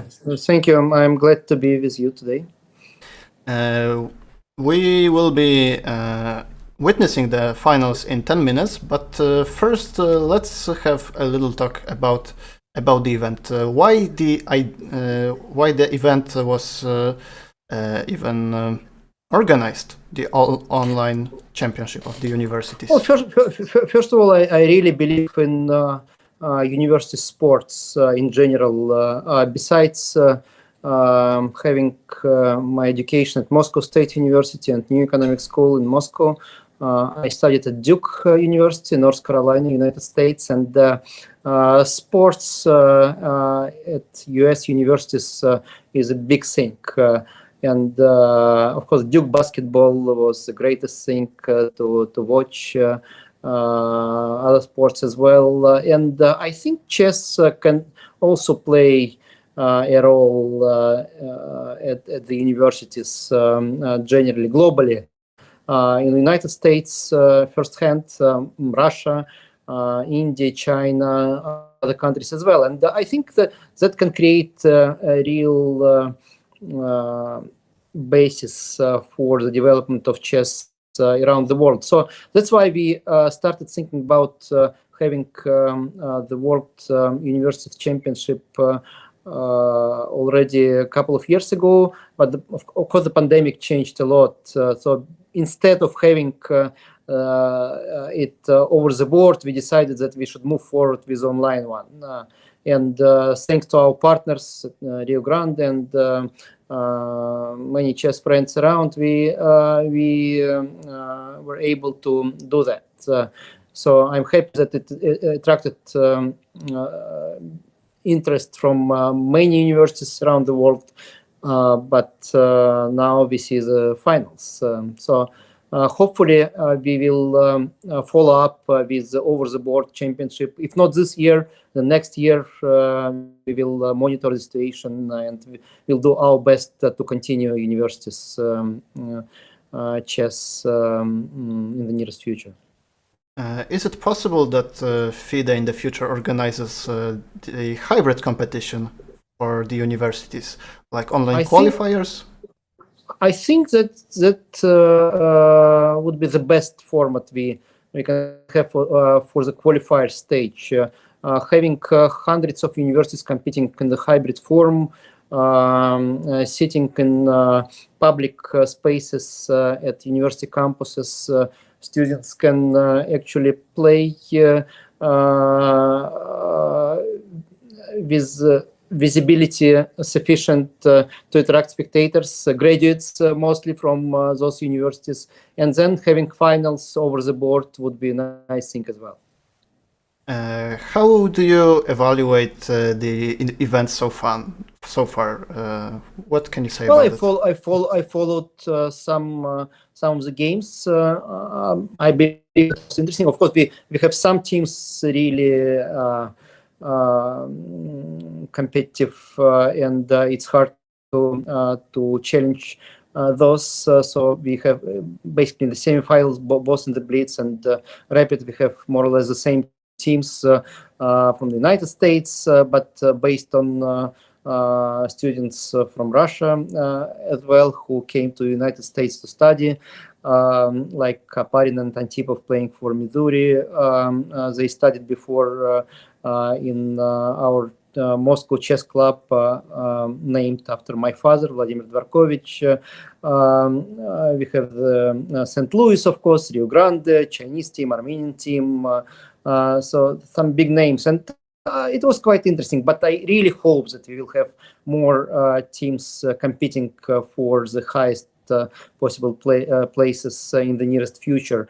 So to do that, we have to make more publicity about the upcoming events, and we have to talk to universities' presidents, management, to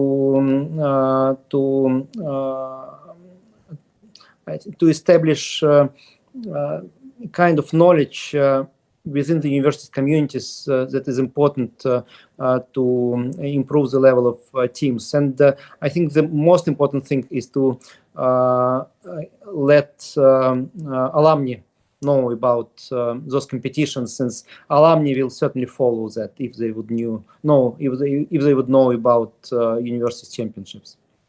One last question about this event. Who do you think will win the finals, or do you have somebody to root for? Well, in sports, the whole thing is competition, surprises.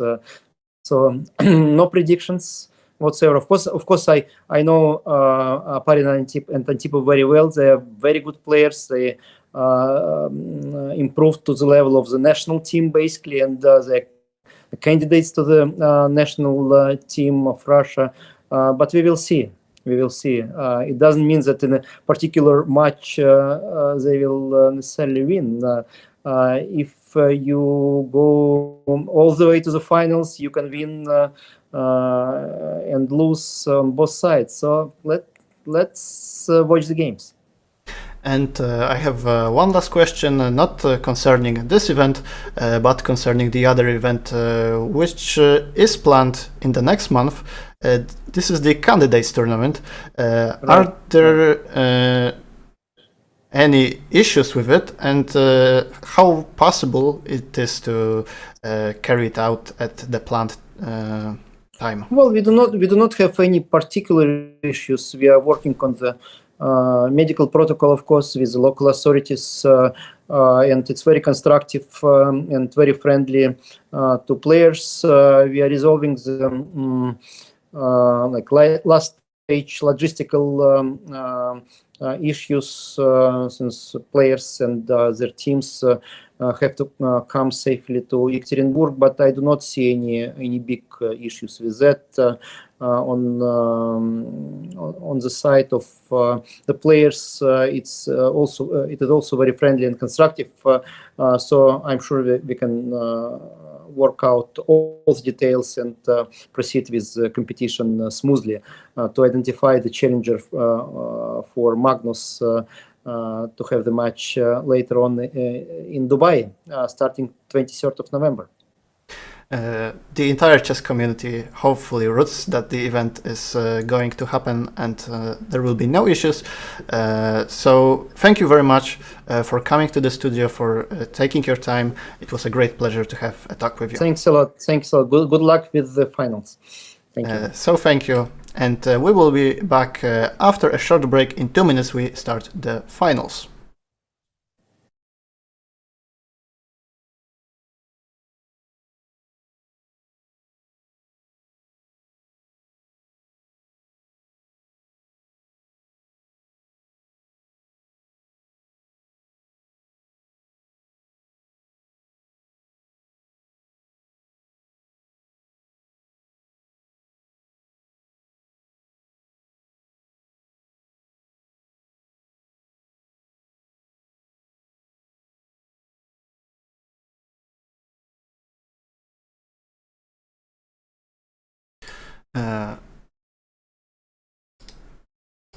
All right, so we are back after the short break. We hopefully will start the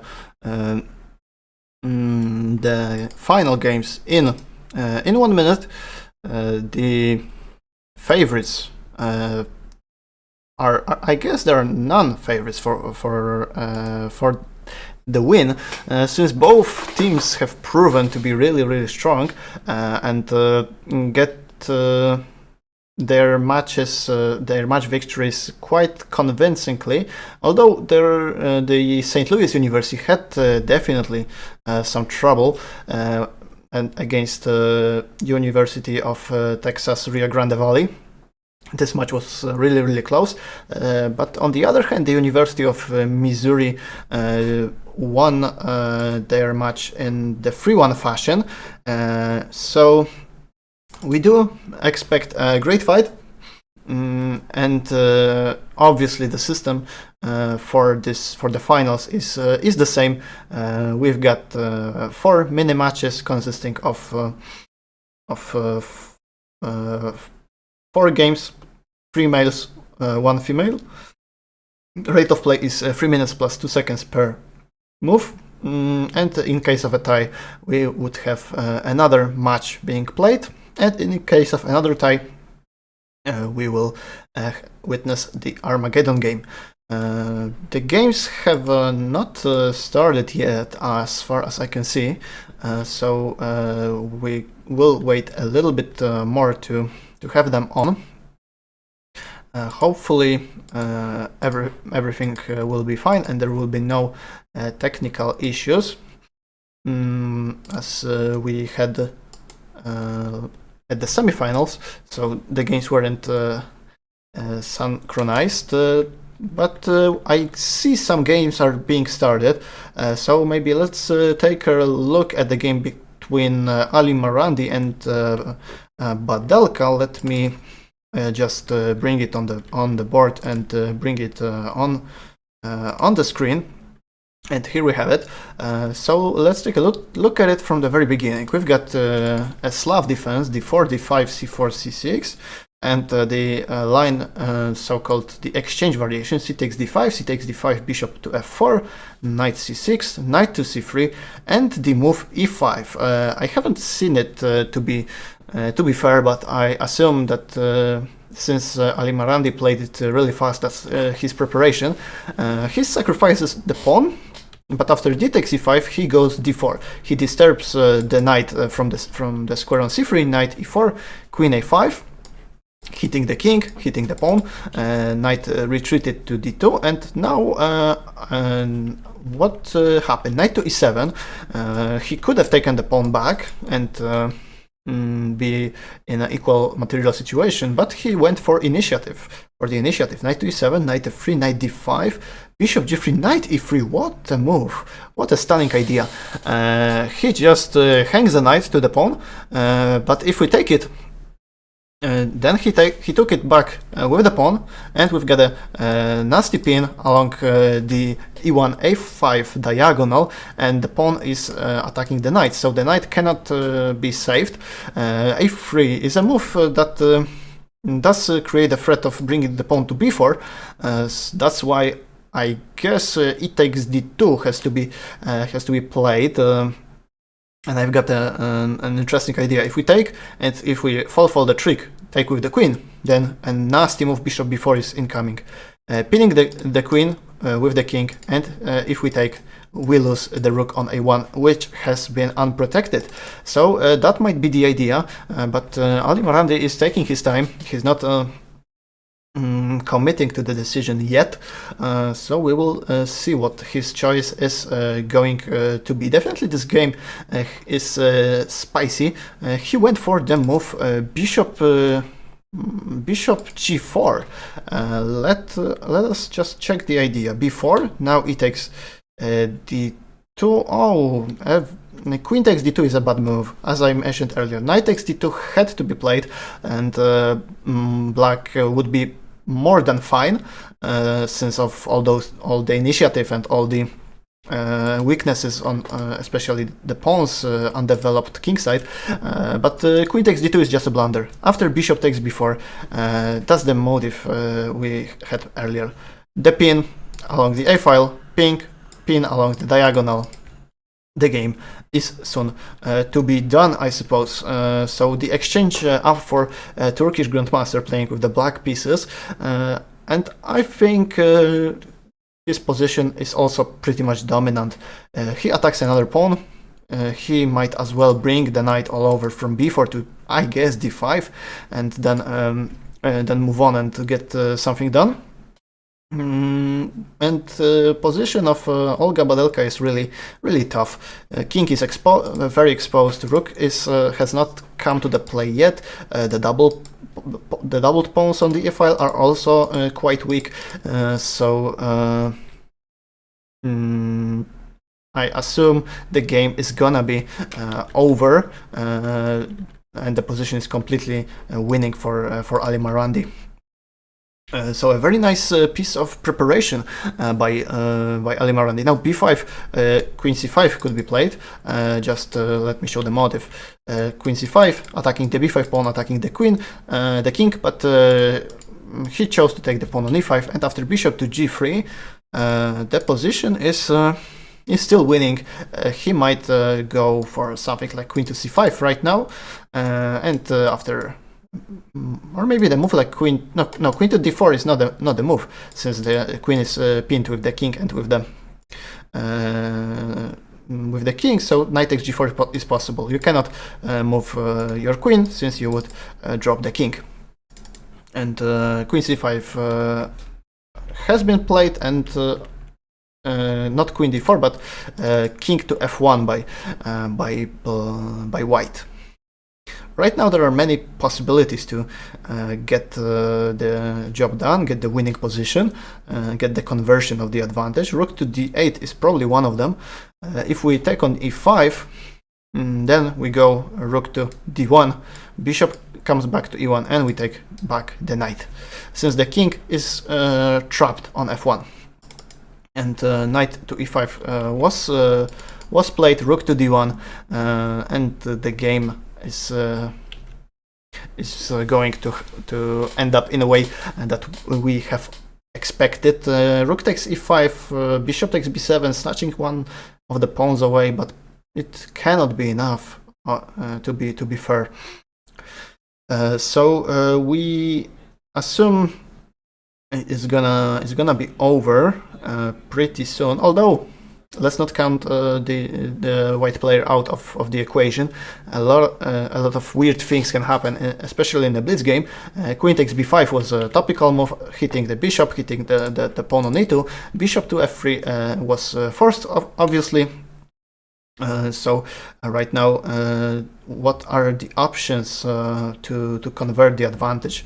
I guess you could push the pawn to h5, but rook to e8 was played, ensuring you're not getting checkmated on the a rank.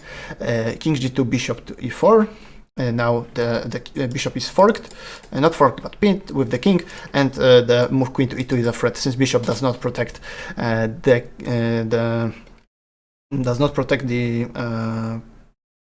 pawn, and that's what happened in the game. Although, hang on a second. Takes. Why did he drop the bishop?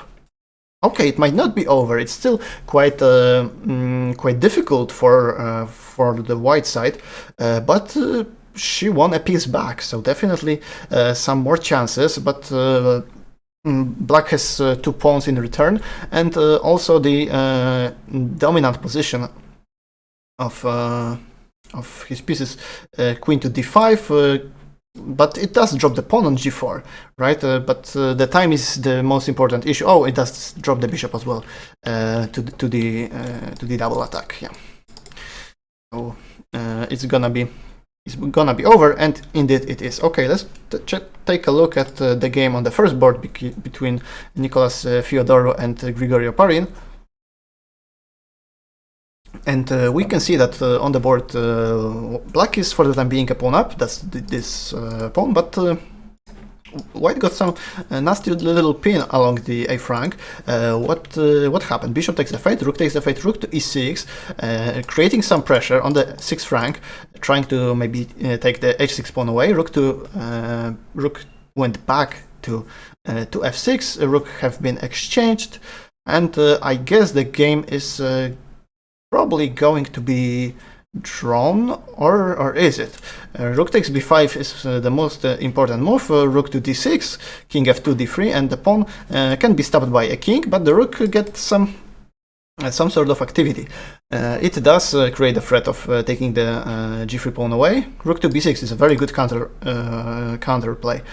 King g7, rook b7 check, and I think it might be a draw, although maybe it isn't. Rook to b6, king to f5, no, that move g4, probably a more accurate way to hold the position, because if we go rook d4, then rook b6, and the king cannot come to f5, it has to come to e5, and then rook takes h6 probably secures the draw. But rook d6 was played, and rook to b5, so there's probably not much black can do, nor do white, so it's probably going to be drawn pretty soon. All right, King g7, yeah, and they are repeating the position. So it's going to be a draw, or is it? Before by Fyodor, trying to get the pawn as far as possible. All right, that's a really interesting thing. He voluntarily gives the g4 pawn up, but in return he gets his king out, and the b pawn may be some sort of an issue. Let's take a look at the match situation. It's tight. It's not tight up, but we can see on the second board Mikhail Antipov is probably having a winning position versus Benjamin Bach. So, and yeah, indeed he did win his game. That explains the fight between Fyodor and Oparin. B6 G4. There are still many tricks to be watched out for, but right now we can see that it's going to be probably drawn as well. Yeah, they are repeating their moves, and there's not much anyone can do, so that's a draw. Let's jump to the last game, and we've got a game between Solakidu and Raya Harshit, but the game has just concluded. White won, so first mini-match victory for the St. Louis University. Mainly because of that great piece of preparation by Grandmaster Ali Marandi on the fourth board, since he just destroyed his opponent with the black pieces, and that was really important for the entire match situation. All right, so 1-0 for the University of for the St. Louis University. It's not the online, it's not the over the board event. It's an online event played on Chess24. Unfortunately, nowadays we can't have international over the board events, but we can have international online events. So it does it does make up a little bit for it. Let me take a 15 seconds break, and I'm back at the moment.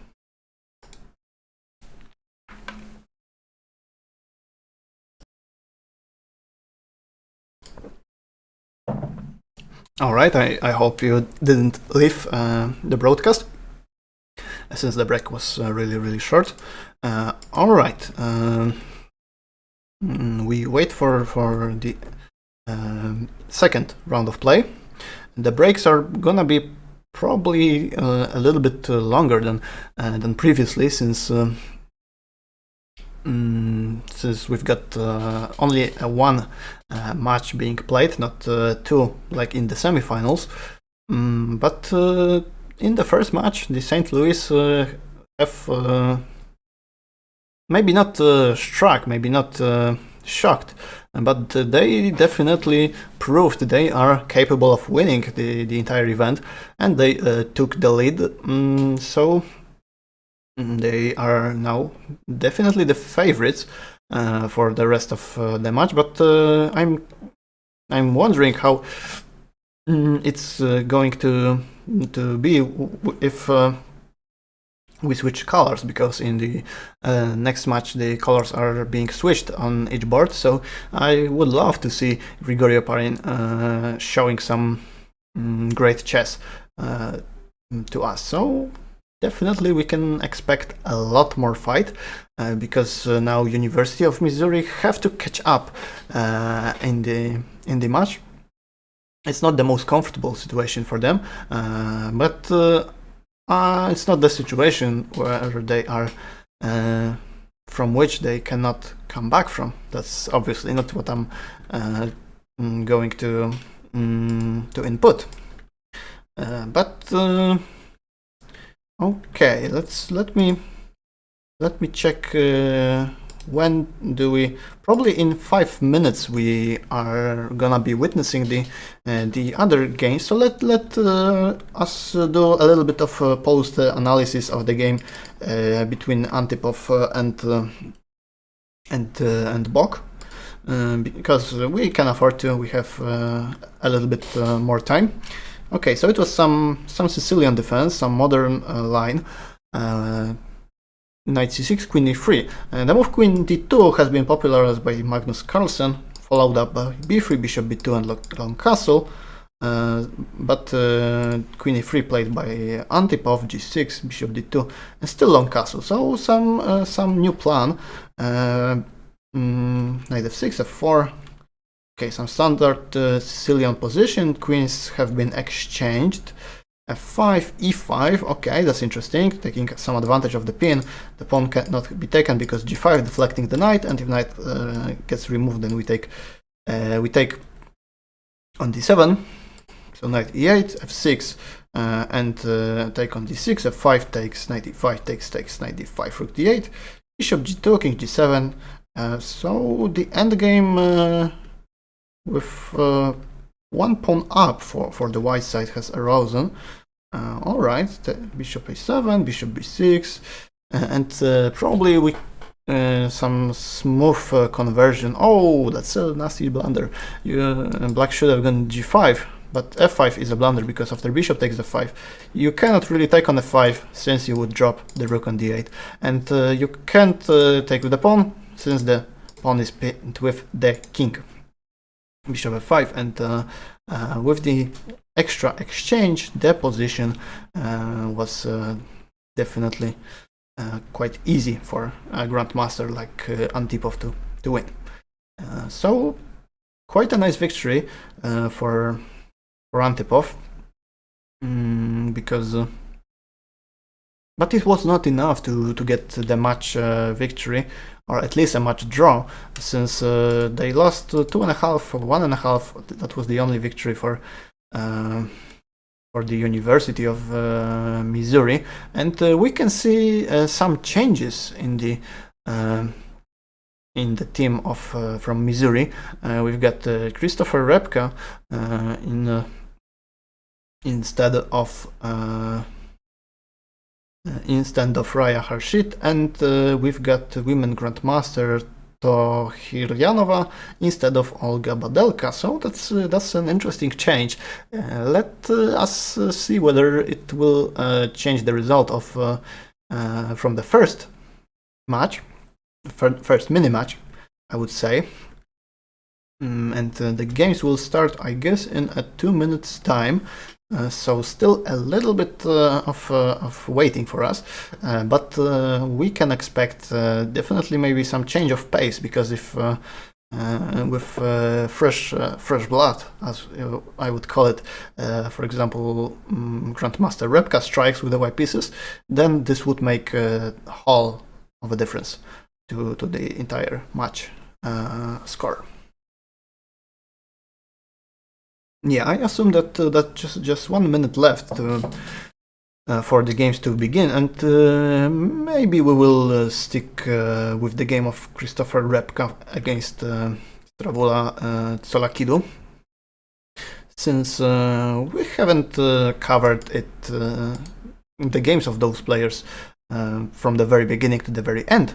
So I think we will stay with it to the end, but there is still some waiting time. I guess in about 30 seconds we will see the action, but still maybe something will happen in terms of technical issues, but we hope obviously not, since the tournament was going quite smoothly for the time being. So I don't expect any sort of breakdown from the connection side. Yeah, we've got 10 to 9 p.m. So the games should begin, and yes, we do have the games. So let's take a look at the game between Christopher Repka and Stravula Tsolakidu. d4, knight f6, c4, e6, knight c3, bishop b4, and pawn to e3 short castle. That's a classical Rubinstein variation of the Nimzowitsch defense, and let's check what setup is going to be chosen by both sides. The standard line with knight f3 and short castle was Chris's choice, and Stravula chose the move bishop c3, b takes c3, claiming that that weakened pawn structure is more important, or at least as important as the loss of a bishop, and we've got some standard play for this line. The clinch of the pawns in the center, and maybe the pawn on c4 can be attacked pretty soon, although with the knight on e7 it's not that easy, because usually you would get your knight to a5, bishop to a6, and then take on c4. But for the time being it's not that easy, so I guess the other choice has to be made by black, a4 from the white side, trying to get some queenside expand, getting some space. Knight g6, rook e1, h6, h6 taking away the g5 square from the white's pieces. Maybe preparing some knight h7 and f5 even. a5 plate, seizing more and more space on the queen side. Maybe the plan is to get white's rook to the b file and then pressure the pawn on b7. That would be some sort of interesting, and as well the move b6 is not encouraging at all, because after a takes b6 the rook would be pinned, but we've got something different. Knight to h5, trying to get the knight to f4, and the move knight to e5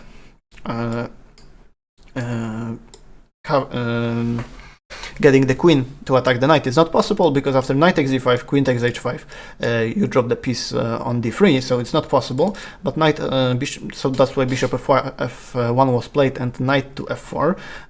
So right now the move g3, kicking the knight away, is not something you would want, because of the move knight to h3. Giving the check and the knight is a little bit annoying usually there. It's not easy to kick him out of there, and it will disturb a lot. But I guess that's what happened in a game. G3, knight h3, or did it? Or I'm not entirely sure. No, it didn't. So that was that's Chris' turn to get something done. He takes his time. He got only 1 minute 20 seconds in comparison to 2 minutes 30 seconds for his opponent. So I guess a very comfortable position for black, and it's not. I'm not really sure what white really wants here. What is his plan? Since black has an obvious plan, a follow-up with f5.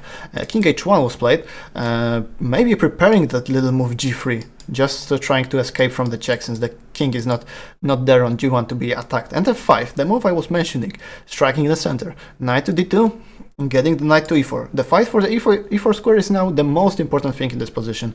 The side who seizes control of it will get a little advantage, although the black's position is also pretty comfortable. You can see the rook's pressure on the f file. That's why I would say the black's chances are maybe higher there.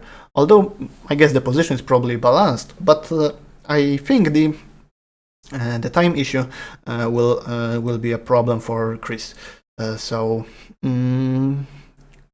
He needs to find something pretty quickly. f3 is a good move, cementing this square on e4, trying to get the knight protected, and then the rook might take this knight if the exchange was about to happen. That's why now black has to find something, maybe not concrete, but some sort of a plan, how to proceed, how to find maybe some sort of a break, because f5 is a topical break that happened. But what is going to happen next, that's the matter of question, and we will surely witness it in a moment. Queen to d7, overprotecting the bishop, getting the queen to the same diagonal. Rook a2, a typical move, protecting the second rank with the rook. The rook is not really attacking anything on the a file, but it does take control over the a file and the second rank. g3, kicking the knight away. So what's the follow-up right now? Is it knight h3, or maybe first you need to take on e4? Because maybe even knight h5 is possible, but knight h3 was played, and the time advantage of the black side is slowly but surely decreasing, although it's still existing. That's why I would still say that black has a little bit of an advantage, especially in such a blitz game that the time has the most impact on. Bishop to d3. The threat was in fact to take on e4 and follow it up by getting the queen to the f file. That's why bishop to d3 was played and rook to f8. Now getting the bishop to the e4 square would be something that white would be happy with, since the bishop on e4 would protect everything on every single diagonal he takes. But rook to f1, maybe. I don't know what the plan is, but the thing I know is that the time on the white side is getting lower and lower, and it's not something he's comfortable with at all. Just 12 seconds on a clock in comparison to Tsolakidu's 40. So queen to b1, knight f5, bishop c1. The pawn on f3 was hanging, but it couldn't have been taken, since after rook to f3, I guess the move like knight to f6 would happen. So that's why we witnessed knight to f5 and bishop to c1. And maybe the rook will get to b2 and get some pressure on the b7 pawn. It's not easy to evaluate, but it certainly creates some problems for black. Now the knight cannot really go to e7 because it would block the rook. Queen to c2, h5, g5, h5. That's a bold attack from the black side. Maybe g4, maybe h4. A lot of difficult questions to come, especially in such little time that Christopher Repka has. G4, getting the light squared blown over, getting them opened. And now after f4, I guess the move e4 would happen. Bishop to e4, that's why has been played. Rook to f7, and now f4. h4, striking on g3. Rook to e2, getting the rook along the e-file. So it's gonna be madness. 8 seconds versus 7. It's gonna be close. It's gonna come to the wire. Although I don't know who has higher chances. It's I guess 50-50 for both sides to win this game. King to g7, and what's the point? Rook to h1. Maybe rerouting the queen to the h file would be something to do. Rooks are being traded. Queen to e1, queen to h1, maybe in the future. Rook f8, takes on f5. Queen h7. Queen now creates a threat to come to h3. King to g1. That's the move to watch out for. King to g8. I don't know what this move really is, but it's a real madness. Queen e3, queen h3, rook h2, and the queen is trapped. Yeah, the queen is trapped. If we take on g3, then takes, and bishop g6, rook f1. That's what happened. The game is not over yet, but it's gonna to be pretty soon. King g3, and yeah, the pawn and the bishop and the extra pawn will make the difference. So Christopher Repka does win in this tense time trouble situation. We've got a victory for Benjamin Bach as well. Let's jump to the game between Grigory Oparin and Nicolas Fyodor. But it's a piece up for Oparin, playing with the white pieces. Although if we take the f3 pawn away, the position becomes a theoretical draw. It will be a rook and the bishop versus rook, which is a known theoretical draw. But the king comes to e3 just to attack the rook on f4 and trying to deflect it. Rook to b4. As expected. Maybe now the rook shall come to b2 just to kick the king away.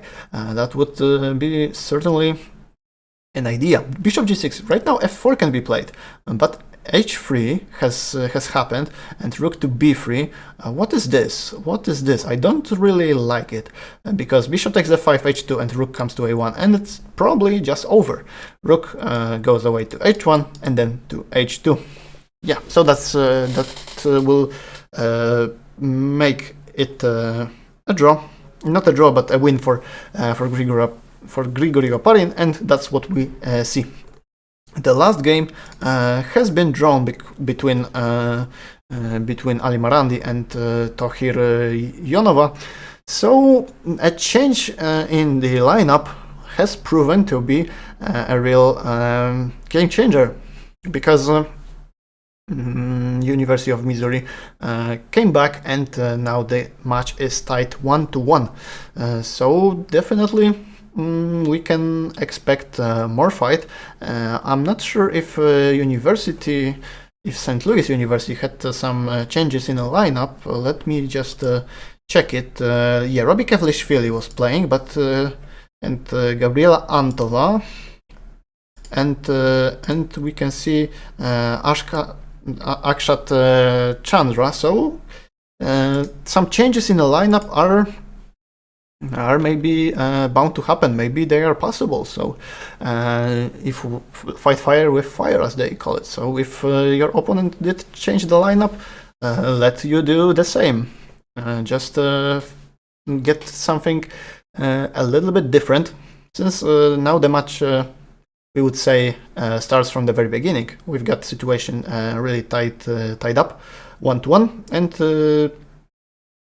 the board points are not really relevant, but I would say it's tied up. It's 4-4, but it's not relevant. Only the match points are counting. Where can you see the bracket? I can link it in chat on Chess24.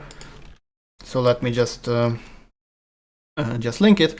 There were 4 teams playing from the very beginning. We had the Armenian State Institute of Physical Culture and Sports, and the University of Texas Rio Grande Valley with us, but they got eliminated, and we are just down to the final 2 teams.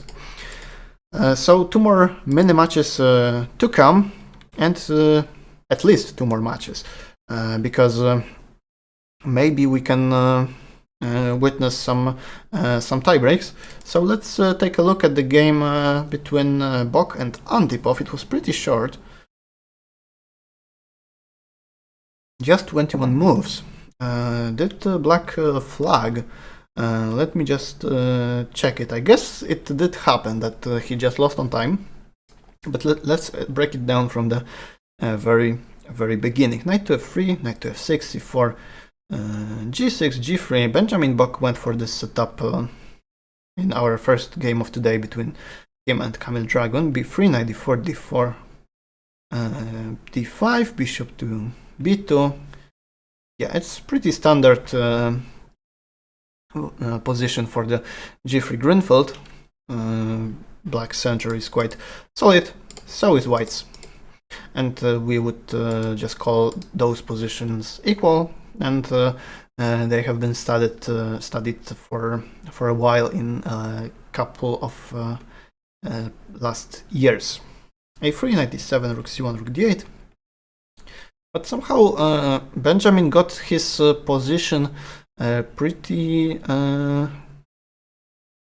much better, because he got the advantage of space, and after c5 he has now the possibility to break through by playing the move pawn to a4, and the other break in this position that could happen is the black's break, the move pawn to e5, but it's not possible, because the pawn does cover the square, the bishop and the knight, and for the black side there are only 2 pieces covering it, so he would need to bring at least one more piece to make this break happen. So queen b7, a4. Black is just slower in his play. a6, rook a1, rook a8, rook a3, h6, rook a1, and in this position I guess Black lost on time, but this position is not easy at all, although it's not obviously lost, but it's just tough to play. White would open the A file up anytime he wishes, and then he would just maybe invade through the A file For example, he can prepare it like, let me just draw it like queen b1, queen a2, and then 3 pieces are attacking the rook if we remove the a pawns. If we remove those pawns right now, and then only 2 pieces are protecting it. So the opening of the a file would be better for black if we just put the queen on a2 instead of c2 as it is now. And there is no easy plan for black to be played, and that's why I think his position is more difficult, but it's not over yet. Of course, a lot of things could happen, but definitely it's not something to. It's not definitely the position you would resign in, but it's just it was just a time, I guess, that made the whole of a difference. All right, so we've got 4 more minutes to get the games, the other games ongoing.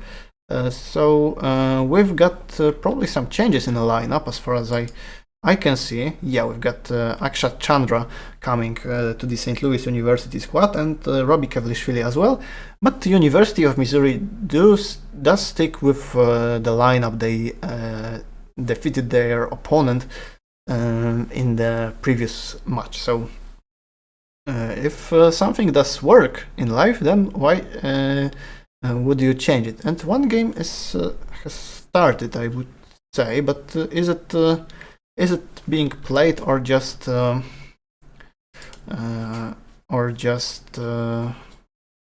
is it premature between Antipov and Bach? We've got d4 on the board, but I guess it's just a false start, as you would call it in other sports.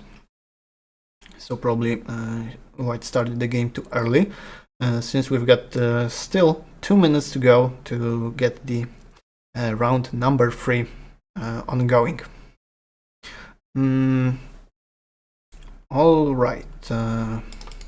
Let's maybe take a look at the last game from the previous match, since we can afford to. We have 2 more minutes between Ali Marandi and Tohir Yonova. We've got some Trompovsky opening. h4. h4 is a really interesting move in those type of structure, because if you take this bishop, White gets the h file opened for him, so he would be definitely happy with it. That's why you usually don't take this bishop. Queen b6, rook b1, protecting the pawn. Okay, we've got some standard setup. White voluntarily decided to double his pawns on the f file, but those pawns, those red ones, are really red ones. Yeah, those red ones are rather strength than a weakness, because they support the move knight to e5 in the future. All right, so we've got a thematic break of c5, and later on we have g4. That's an interesting attempt to get the attack going, and I think that Black should be in some sort of a danger, but she managed to find knight g5. What is this? That's a nasty little tactics. If you take queen e6, take on attack on the king, and attack on f5. So the piece has been recovered. Nice deflection of the rook, and we've got to the rook endgame with 2 pawns up for the white side, but he somehow failed to win it, since the king got active and the pawns have been exchanged. Yeah, that was probably a very difficult endgame to win. But definitely White was pressing the whole game, but he failed to win. Okay, so maybe let's stick with the game Antipov and Bach, and we've got the game live ongoing. So let's stick with it. So d4, d5 has been played, and just those 2 moves. So Antipov, I guess he's away from the keyboard, as you would call it in gaming. Maybe the game shall restart or something like this, since I don't see any other possibility. Or maybe c3. He lost like 30 seconds, but the game just continues. So that was his mistake. And we've got some London system, infamous or famous.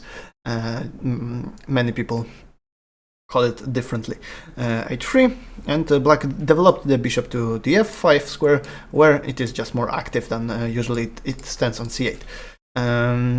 So we've got, after h6, we would have just a symmetrical position for both sides along the 4.5 rank, as it would be just this line. Yeah? Queen b6 and a4. Alright, so a5 would make the position completely symmetrical, but I'm not sure if that's a good way to proceed in this position, because after a5 you could consider maybe, I'm not sure, maybe taking on b6, and after knight takes, claiming that the knight is not placed that well. That's why in the game we witnessed bishop to e7, just preparing short castle. Nothing really strange, nothing really weird. So after bishop e7, a5 can be played, forcing the black queen to just, I guess, trade, because if you go to b8, then you drop the pawn on b7. So you have to trade on b3, and after knight takes b3, the position is just it's just probably balance is an endgame. But after a5, yeah, queen takes b3, knight takes b3, and short castle. And maybe the only tiny advantage that white has is preparing this a6 push, trying to somehow destabilize the structure of b7 and c6. So I guess that's probably the call I would make in the future. And the other advantage that white has is maybe that he's faster with the move c4, trying to get from, for example, the rook to c1, and then getting c4, and for example, rook to c4. So maybe that's the move to watch out for, but I'm not sure whether that's the thing. Bishop to e2, maybe black can go c5 on his own, and after, for example, d takes c5, knight takes c5, trade, he gets some opening of the position, but I'm not sure if that's beneficial for him, because white can get his knight to e5 and control all the board with this knight. That's a so-called octopus knight. So Benjamin Bach is taking his time. He's down just to 1 minute, so a pretty slow game from him. Antipov has over 2 minutes, so he didn't spend that much time. If we see it from the very beginning, he started the game with 2:30, so dropping just 20 seconds. And the moves that has been played are bishop to c2, knight to d2, b5, rook c1, bishop h7, and g4. Let's take a look at this. That's the move before concern white at all, because if it does, then we can go b4 on our own and completely lock down the queen side, and then try to get something done on the king side. h4, g5, maybe rook to g1.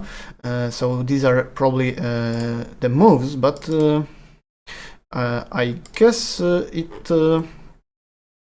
it's still up to Antipov. Antipov's decision, how he will proceed later on, but now it's Benjamin Bach's decision, because he's dropped a lot of time. Let's see what he chose. Knight to e4, knight takes, bishop takes, rook to g1, a6, knight d2, bishop h7, bishop g3, c5, and bishop d1. Bishop d1 is a little bit confusing to me. Maybe he could have gone before, just to make the c5 push impossible, but he decided that he doesn't. And after c5, bishop to d1, we don't really want to open the C file that soon, or maybe we do want. I'm pretty confused. The move played in the game was rook to c8, and after king to e2 we can consider taking on d4, since we have our rook on the c file, which is being protected by the other rook. So that's why I would say it's possible, but maybe there are some different choices possible, like getting the pawn to b4, maybe getting the pawn first to c4, then to b4. Definitely a lot of options for Benjamin Bach to be played, and I think that's that his position is becoming more and more likely to maybe not win, but get some advantage. C takes e4, he takes d4, b4, c4, bishop to f6, bishop a4, attacking the knight. The only thing I'm worried about is that maybe in the future the time will make a lot of difference. Look at Black's time; he's just down to 6 seconds, and if we compare it to White's 1 minute 20. It's definitely not favorable for Black at all, and White can now take his time, take some decision to maybe slow things down, get some maneuvering play, or maybe even speed it up, just to get some tactical action, maybe get the push of the f1, f4, f5, maybe lock down the center with the move c5. There are definitely a lot of options available. And the move played in the game was c5, that allowed the move e5, but I guess Black did consider it, White did consider it, and after a couple moves we end up in this position. Knight takes d4 is a very unpleasant move. It hits the rook, and if we can take the bishop, in fact, because if we take on c6, then we've got a move bishop e6, that's a skewer, attacking the king, attacking the rook. And that's what was played in the game. King e2 takes, king f8, f3, bishop comes back, and this endgame is favorable for White, because the bishop is pretty bad on g6, and the knight on c6 is doing a great job. It did attack the pawn, so it snapped it away. Rook b8, c6, that's a very good move. It's impossible to take the knight, because c7 and c8 will come. It's unstoppable. And we've got c6, king to e7 now. The knight can take the pawn on d5 with check. That's one important and one of the important details that that can matter the most. So can he take? He went c7, rook c8, king e3, but I'm not sure if he could take on, maybe on could have taken on d5. Maybe not. Maybe he couldn't. He decided to take on a6, and after f6, he's 2 pawns up, and he can roll the b pawn all the way down to b7, I would say. So, or maybe not really, because bishop can come to e8 and cover this. The action is speeding up a lot. So let's take a look how it went. f6, king d4, bishop e8. You know, the arrows are just terrible. It got lagged. Bishop c6, b4, bishop b7, b5, g5, knight b4, rook takes, a6, bishop a8, king c5, even not taking the pawn on d4. Why is it like this? Not taking on d5, just preparing b6 and b7, winning the game. And we have a result. Mikhail Antipov defeated Benjamin Bach. What are the other results? There are no other results. Let's maybe jump to the game between Tokhirionova and Kevlishvili. We've got an endgame with 2 pawns up for the black player, and these are those 2 pawns. But the opposite colored bishops, one bishop is the dark squared one, and the other is light squared. Make the position quite difficult to win, I would say, since the rook are being exchanged, and usually in those type of endgames, 1 pawn or even 2 pawn advantage is not enough to convert. But right now we can see Black's time run out, but obviously it didn't happen. He took the pawn and started rolling down his own pawns, and probably that's the best way to convert the advantage, or is it? Bishop c5, f3, king comes to... Yeah, it is. The move I was thinking about was bishop to d6, and after f3, king h1, king h3, then just take on g3 because of the stalemate, but it will not work at all. f3 just wins the game on the spot. So let's take a look how the game went. Bishop c5, yeah, f2, takes.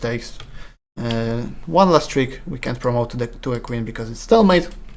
But after king f3, the game is over. So Robbie Kevlishvili wins another game, and the match is tied up. We've got 2-2 with draws on the third and the third board, and wins on the second and the fourth. So we've got 1.5 to 1.5 in the match result. So it will come down to the last match coming in less than 10 minutes, and obviously in a moment we'll break down the other two games. Let me just check it. All right, so let's take a look at the game from the first board between Chandra and Oparin. Okay, so what was the opening? Was the classical Ruy Lopez, the most thematic opening of chess history, the most classical one. And we had the standard variation, but the bishop to b7 is not the most common move. The most common is probably bishop to e7 at this point. But this variation is also pretty interesting, getting the bishop out on c5 actively from the very beginning of the game. Knight c3, d6, a3, h6, bishop e3, castles takes, knight to d5, knight to d4, and after some exchanges we've got a pretty quiet position with not that much action ongoing, although white did get the move f4 and the rook to f5, so I like the position of Chandra a little bit more, but it's not that easy to convert. He tripled on the f-file, but the pawn on f7 is strongly protected by a queen, by a rook, and by a king, of course. So Oparin decided to go c4 and get the play on the other side of the board, get a lot of the counterplay, and I guess the pawn has been sacrificed. All right, let me think a little bit about this. Rook to c7, queen d4, f6. Of course, there was a threat of a checkmate on g7, f6, queen d5 takes, but on the other hand, black had a lot of counterplay. Rook to c1, followed by rook to h1 was a big threat, and that's why Chandra decided to go queen d5. Making sure that he's not gonna fall for any sort of checkmate tricks. And after rook d6, a5, rook a6, a4, d4, and we've got the position a rook endgame with balance material. So yeah, it's gonna be we've got some exchanges. All right, so not that much of a tactical fight, but a lot of there were a couple moments where both players could go wrong, but as they are very strong players, and they didn't fall for any tricks, and they just finished the game peacefully in a draw. And let's take a look at the game between Solakidu and Repka. It was a Catalan opening, g3 against the Nimzo Indian, fianchettoing the bishop and getting it out on the long diagonal. The open variation with d takes c4, and the popular line with a6, castle, knight c6, e3, bishop d7. The other move here is rook to b8, which has been played recently quite often. Bishop d7, queen e2, and we've got a pretty much a standard position this type of an opening, but getting this e5 and knight to d8 seems quite passive, because the knight does not look great on d8. But the thing is, black can break up in the center by the move like c6 or maybe even c5, as it happened in the game. b5, a3, knight b7. And the knight got his place pretty soon. The knight is quite well placed here because it protects the bishop, and also and it doesn't allow any sort of tactical tricks. Takes, knight f5. Yeah, if not for the knight on b7, the bishop on d6 would have been lost. That's why queen c7, queen f3 has been played, and bishop pair versus two knights, but the pawn on d5 is isolated, although it's a pass pawn, so it's not that easy to evaluate it. Get some more action. Rook c6, knight c4. All right, rook c8 takes, bishop c3, queen f5. So the pawn on e4 suddenly became a weakness, because it is attacked by a bishop, by a queen, and it's protected by a queen and a knight. So you have to watch out for the idea of, for example, bishop takes f6 and then followed by taking on e4. So we had rook to d8, rook d4, knight g4, counter-attacking on df2 square. Queen c2, knight f6, h3 takes. So a lot of exchanges being made, and we can see the game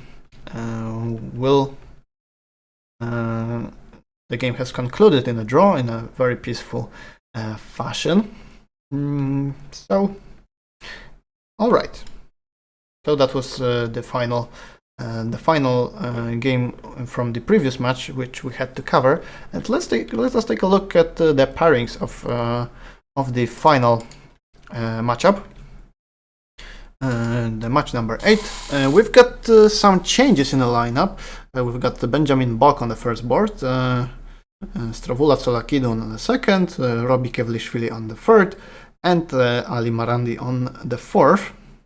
And the University of Missouri does come back to their original lineup with Raya Harshit and Olga Badelka. So it's gonna be an interesting battle. Of course, that's a battle for the first place. So it cannot be. It has to be interesting, right? That's why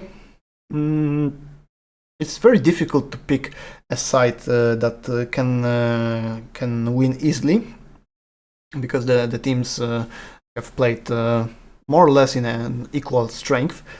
So I would expect, if I look at the pairings, I would expect maybe Missouri to win 2.5 to 1.5. Let's check if my prediction is gonna be right. But that's the thing I would predict for this match. And if we have a winner in our final matchup, then the winner will be the champion for the first FIDE Online Blitz Cup for universities.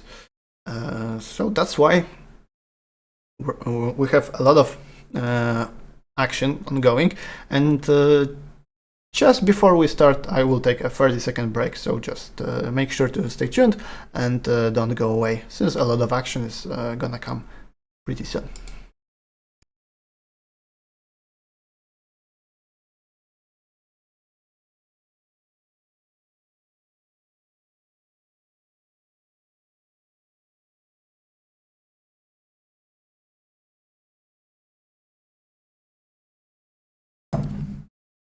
Alright, so I'm back, and let's take a look. Maybe we will start with the game between Oparin and Bach. Let's wait for the first moves on the board. And we've got d4 by Oparin. Benjamin played d5 against Antipov, but he failed to make any points. of this game. So let's see what his response is gonna be. Maybe he will change something up. He likes to play some sort of Nimzo Indian, some maybe Rogozin setups against knight to f3. So the move d5 or knight to f6 followed by e6 are definitely to be expected, and d5 indeed is on the board. So what does Oparin opt for? Does he go for standard c4? Okay, we've got a Slav defense. c4, c6, knight f6, knight f3, knight f6, and the move g3, which is not that much common, but it certainly is possible. And we've got some probably standard setup for this sort of a position. It also reminds of some Greenfield with the move g3, because the bishop has developed on g7, and the only difference is that the pawn was taken on c4. What happened there? a4, knight to e4, queen c2, knight d6. So black definitely wants to hold on to this pawn on c4, and after e4, white definitely goes for some e5, trying to distract this knight, and then most likely take the pawn on c4. Knight a6 was played, and knight a3, just trying to take that pawn with a knight, and not committing to any e5 moves. So the Oparin wants to stay flexible for the time being. No too early commitments for this game yet. That's a reasonable decision, but let's see how it pays off. Knight b4, attacking the queen. Queen has to move, and just to stay in contact with this pawn. Bishop to g4, trying to pin, and it indeed does the pin. So the move knight c4 has to be considered, but it wasn't that strong, because it would drop the pawn on d4, either this or different way, like bishop f3, knight c4, takes, queen takes d4. So the pawn sack was not in Grigor Oparin's taste. He didn't want to go for it, so we went for the protection, rook d1, short castle, and now I would say knight takes c4 is probably maybe not forced, but that's the most natural move that comes to my mind. Although h3 can be included, and that's the idea to be worried about. And white claims that he has the bishop pair. He will take the pawn on c4 pretty soon.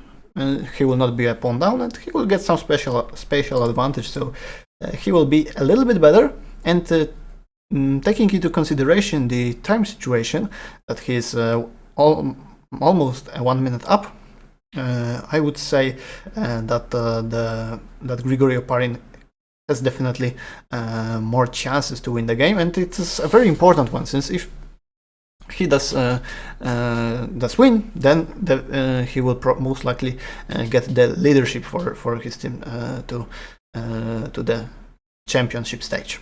Rook to d8, h5, h4, h4, h5. That's a very common maneuver. Maybe getting the king to g2, rook to h1, and opening the h file up. Maybe that's the point that Oparin is trying to make. Rook to d2 for the time being. First, if you want to attack, first you need to make sure that you don't drop anything, that you are fully protected. So that's why the moves rook to d8, rook to d1 were played. Bishop f6, h takes g6, and h takes g6 is of course the most logical.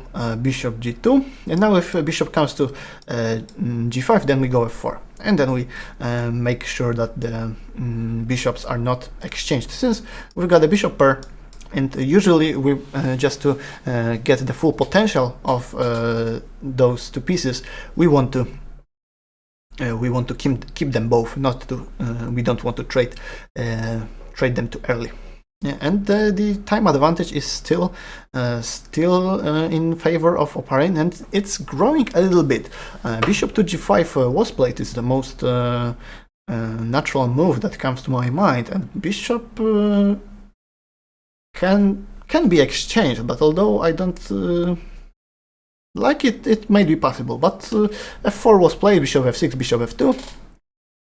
So I would say that Black is still slightly worse, but it's not that easy to find a breakthrough in his position. He can just hold on to waiting with his bishop, as he does, just to save more and more time. But d5 comes on the board. Is it what it will result in? If we take on d5, we've got takes on d5, and most likely the knight will also take it back, since I don't see any other reasonable continuation. But maybe if we do trade everything up, then the queen does a very good role of attacking the queenside pawns on the queenside. And the queenside pawns on the black side, of course. That's what I meant. And the position is, yeah, the trades have happened. As we can already see. And queen to b4, protecting both pawns, and king g2, king g7. So the endgame is roughly equal, but maybe Grigori wants to get a little bit of some sort of pressing, just creating some small problems to his opponent, and making sure that he spends more and more time. But after bishop e3, queen e1 does attack the bishop, and it probably forces it to move away.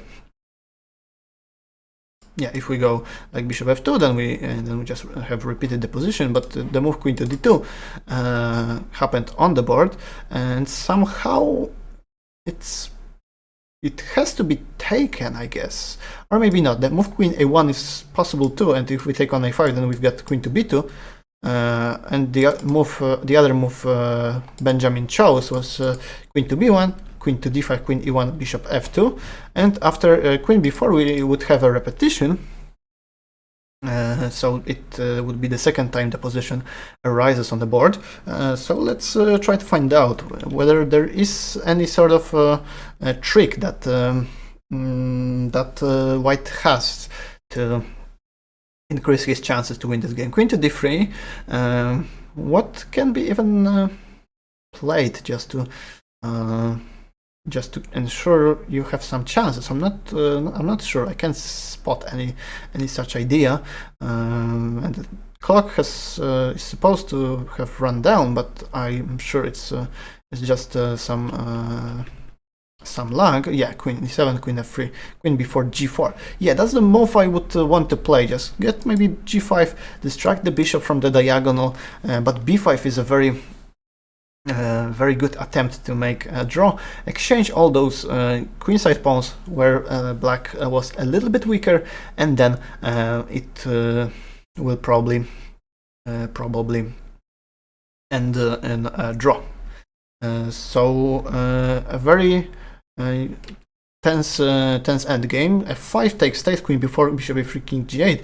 Meanwhile, I can see that Mikhail Antipov defeated Stravula Sulakidu, but Ali Marandi has won his game against Olga Badelka. So we've got 1.5 to 1.5. So that's the last game of the match.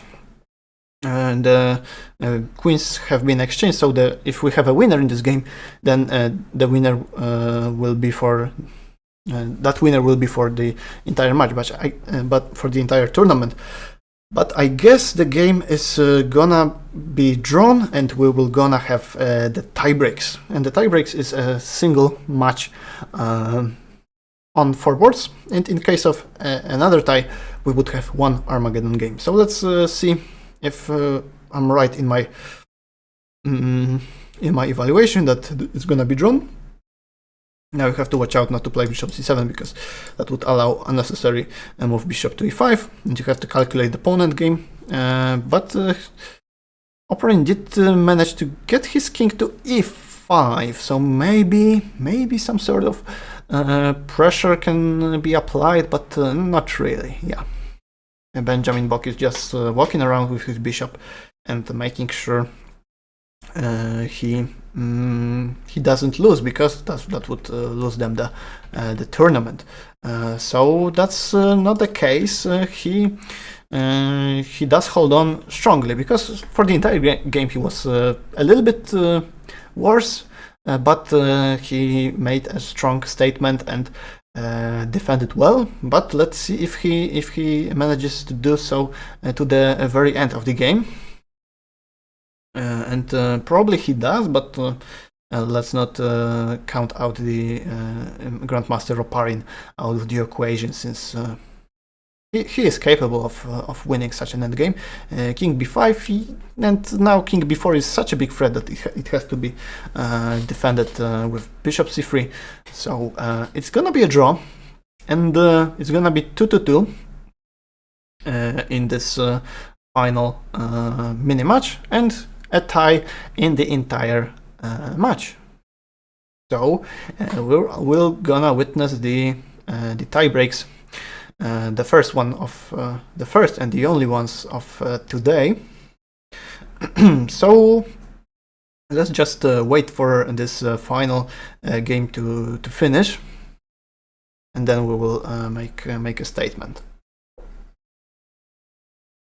Yeah, no progress being made by any of the players.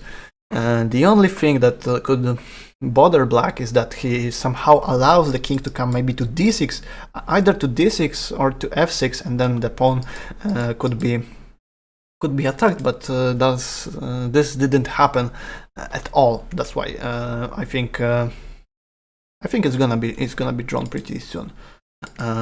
So no progress, and probably no victory for any of the players. So the longest game, I assume, for today, since it's taking over 10 minutes.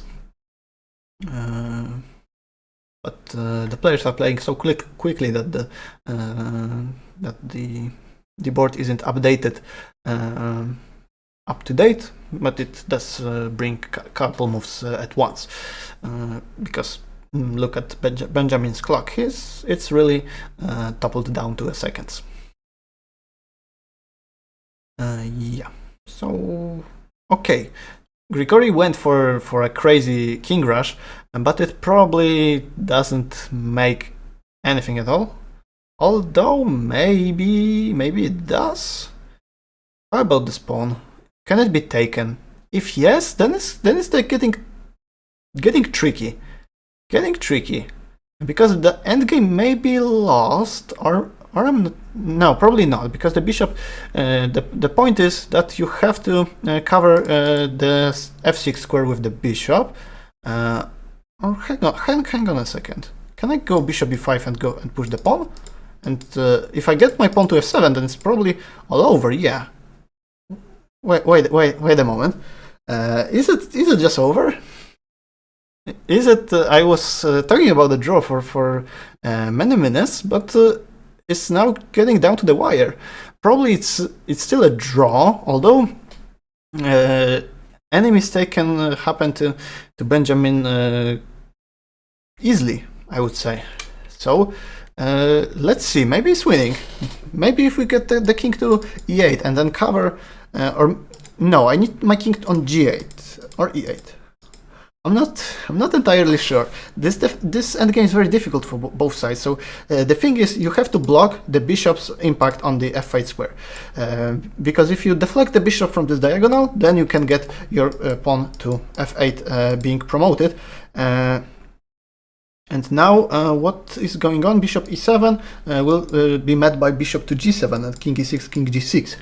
So probably still a draw, but it's definitely not an easy one.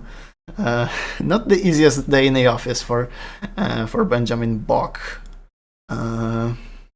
Or is it? King e6, king g6, and then bishop to f6, and trying to get my king all around like this to e8. But probably he does hold on with his king to g7, and it still makes no difference. So probably it will be a draw, but it was not an easy one. A lot of different things could happen. I think the endgame. I saw the evaluation bar at some point that it was fully white, so it was completely winning for white. But we would have to break this down carefully. And right now, what is this? What is this position? Is it winning again? I'm just confused. It's so difficult. No, it's probably not. Okay, because if we get our bishop to b4 and our king to e6, then we cover the e7 square twice with the bishop and with the king. That's the thing to king with the king, of course here, right? So that would be the call, but 3 seconds for both players. So definitely any mistake is bound to be on the board. But king e6, yeah, that probably seals the draw, since I don't see a way to proceed. And bishop f8, yeah, and now bishop comes to the another diagonal, so it's gonna be drawn. But after a very very intense fight, still anything could happen. But did the game finish? That's the thing that's concerning me. No, it has not, but I guess it will shortly. Just to put it this way. I'm concerned whether we will start at 10 to in 4 minutes the last match, or will we wait for 10 minutes for the last players to finish their game, because they definitely need a rest. It's like a 17 minutes game. It's for the Blitz game with the rate of play of 3+2. It's very very much. And yeah, indeed we do have a draw. So we're gonna end in the tie breaks. So let's take a look at no pairings yet for the tie breaks, but the standings are there. No, they are not. It's not adjusted to the knockout system. I'm concerned at which point he was winning, because the evaluation bar got insanely wide. It surely has to be at some point where he was in the endgame with just a bishop and a pawn. But it was probably around here, maybe. I thought he can play that Oparin could play bishop here, maybe, and if bishop there, then f6, f7, and or maybe he needs to block his. Maybe it's still a draw.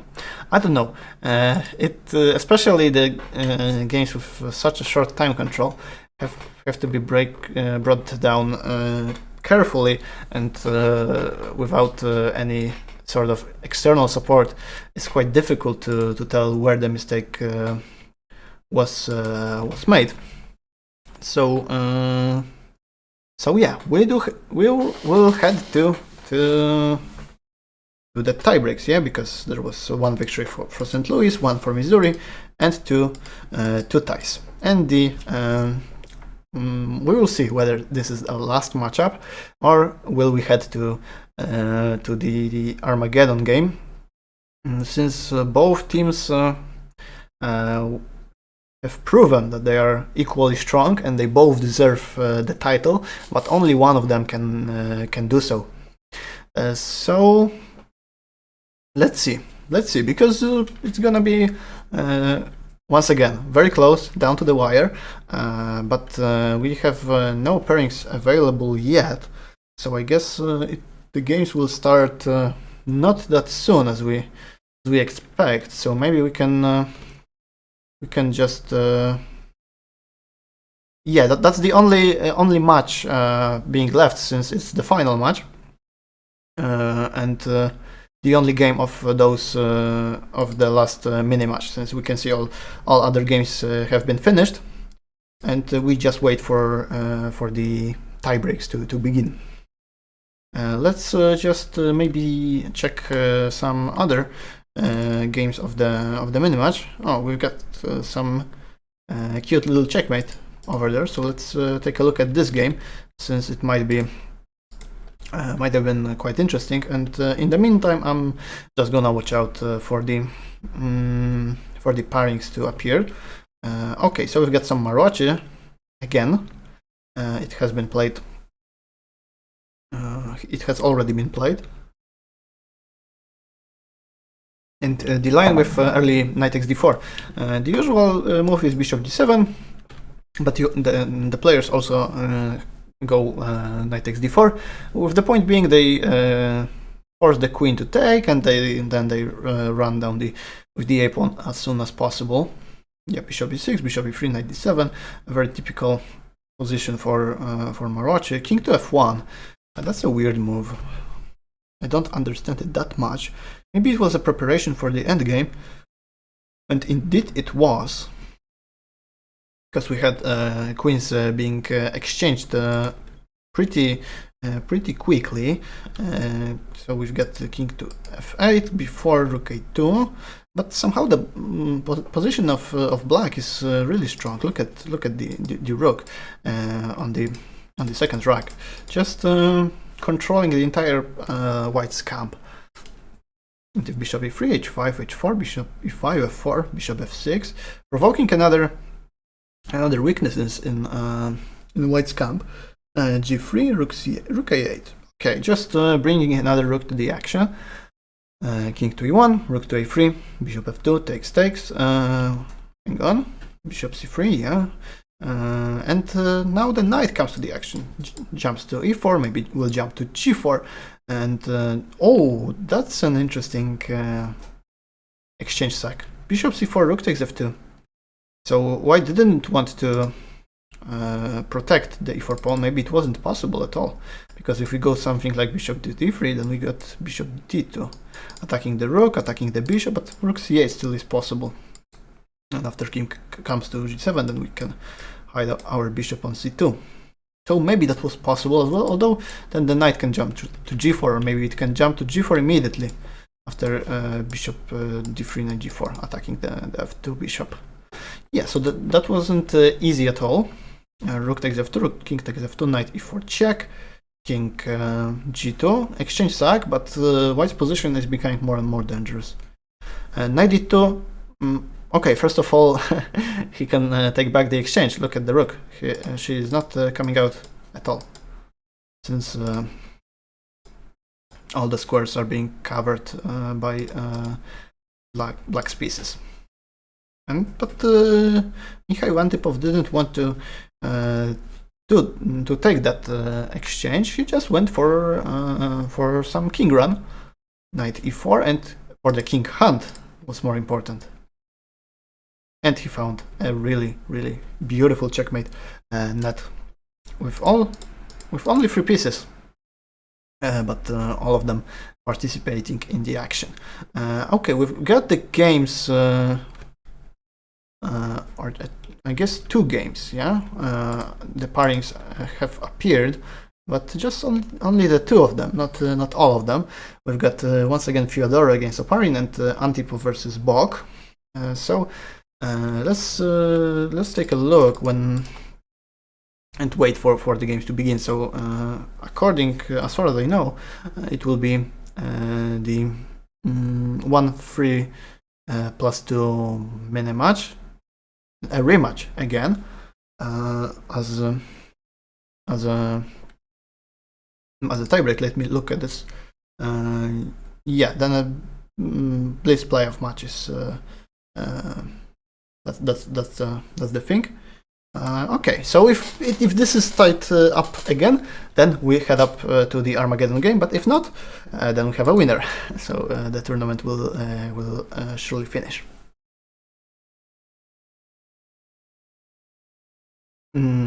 So let's just wait for the action to begin. I'm not entirely sure when it will start. So let me just wait for it with all of you. Since it has been a long evening, a long day in the office for the players, especially the finalists who have played a lot of games, and still more intense action to come. still more stress on them, so they are under a lot of pressure since the World Championship title is on cards. Definitely, everybody wants to win it, but only one team will be victorious at the very end. So that's the thing to watch out for. All right, let me just. Okay, the other two games have appeared as well, so the pairings are Fyodorov Oparin, Antipov Bach, Solaki Durepka, and Tohirionova Alimarandi. We witnessed this matchup at the... Yeah, it was the second match for... second mini-match of the clash between those two teams, and the University of Missouri won that duel. So, let's find out how it will end with reversed colors, because back then Oparin was playing white, right now he's playing black, and the same story happens for all the other players. All right, so yeah, the mate was quite pretty. By Antipov, that one over there. I agree with it. Definitely one of the most beautiful finishes of this finals.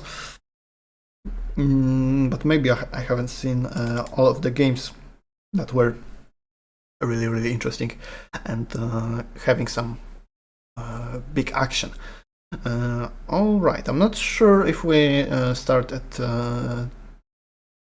in 3 minutes. I guess that's the most likely outcome. So let's maybe just take a look at the other game that was decisive between Alimarandi and Badelka. Just take a brief look at it. What was played? It was the Trompovsky, again the opening choice by Alimarandi. And some standard setup being chosen by black and by white as well. I will of course check briefly whether the games will start, so that we don't miss any action. Okay, takes e4, rook d1, knight f6. Position is somehow a little bit more favorable for white, since the bishop on b7 is quite stuck. This pawn mass does take some space, but it's not that impactful and can be harassed pretty soon. Okay, he exchanged the bishops and targeted the d5 pawn, right? By preparing the break c4. Okay, takes, queen a2, and he got his two pawns being passed and getting them rolling. All right, and okay, what is this? Knight d5. The idea of knight f7 is pretty disturbing.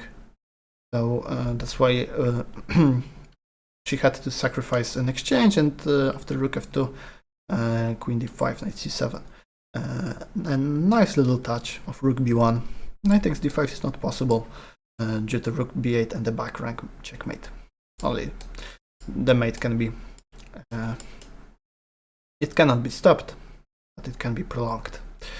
Alright, so that was the game, and I think we're gonna stick with the game of between Fyodorov and Oparin, and I'm sure it will start in a moment.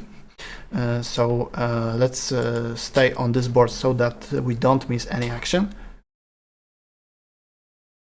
And previously my prediction was that Missouri wins 2.5, 1.5, and as I see the pairings, I think I think St. Louis is gonna take 2.5 this time. That's my prediction.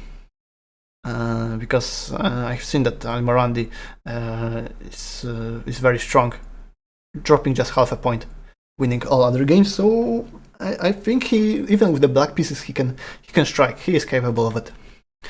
All right, the games are about to get started right now. So let's wait for them to to come, and we will focus on the first board between Fyodor and Oparin, as I mentioned earlier. So just one 3+2 rematch, and then depending on the result, we will have another tiebreak, or just we will get the tournament finished. All right, so the games are not starting. That's just a little bit confusing to me. Whether since I expected them to start just about right now at 10 p.m. Or 8 p.m. UTC, and still no action on none of the boards. So I'm not sure what's going on. Maybe some sort of technical issues, or we do wait for something more to come.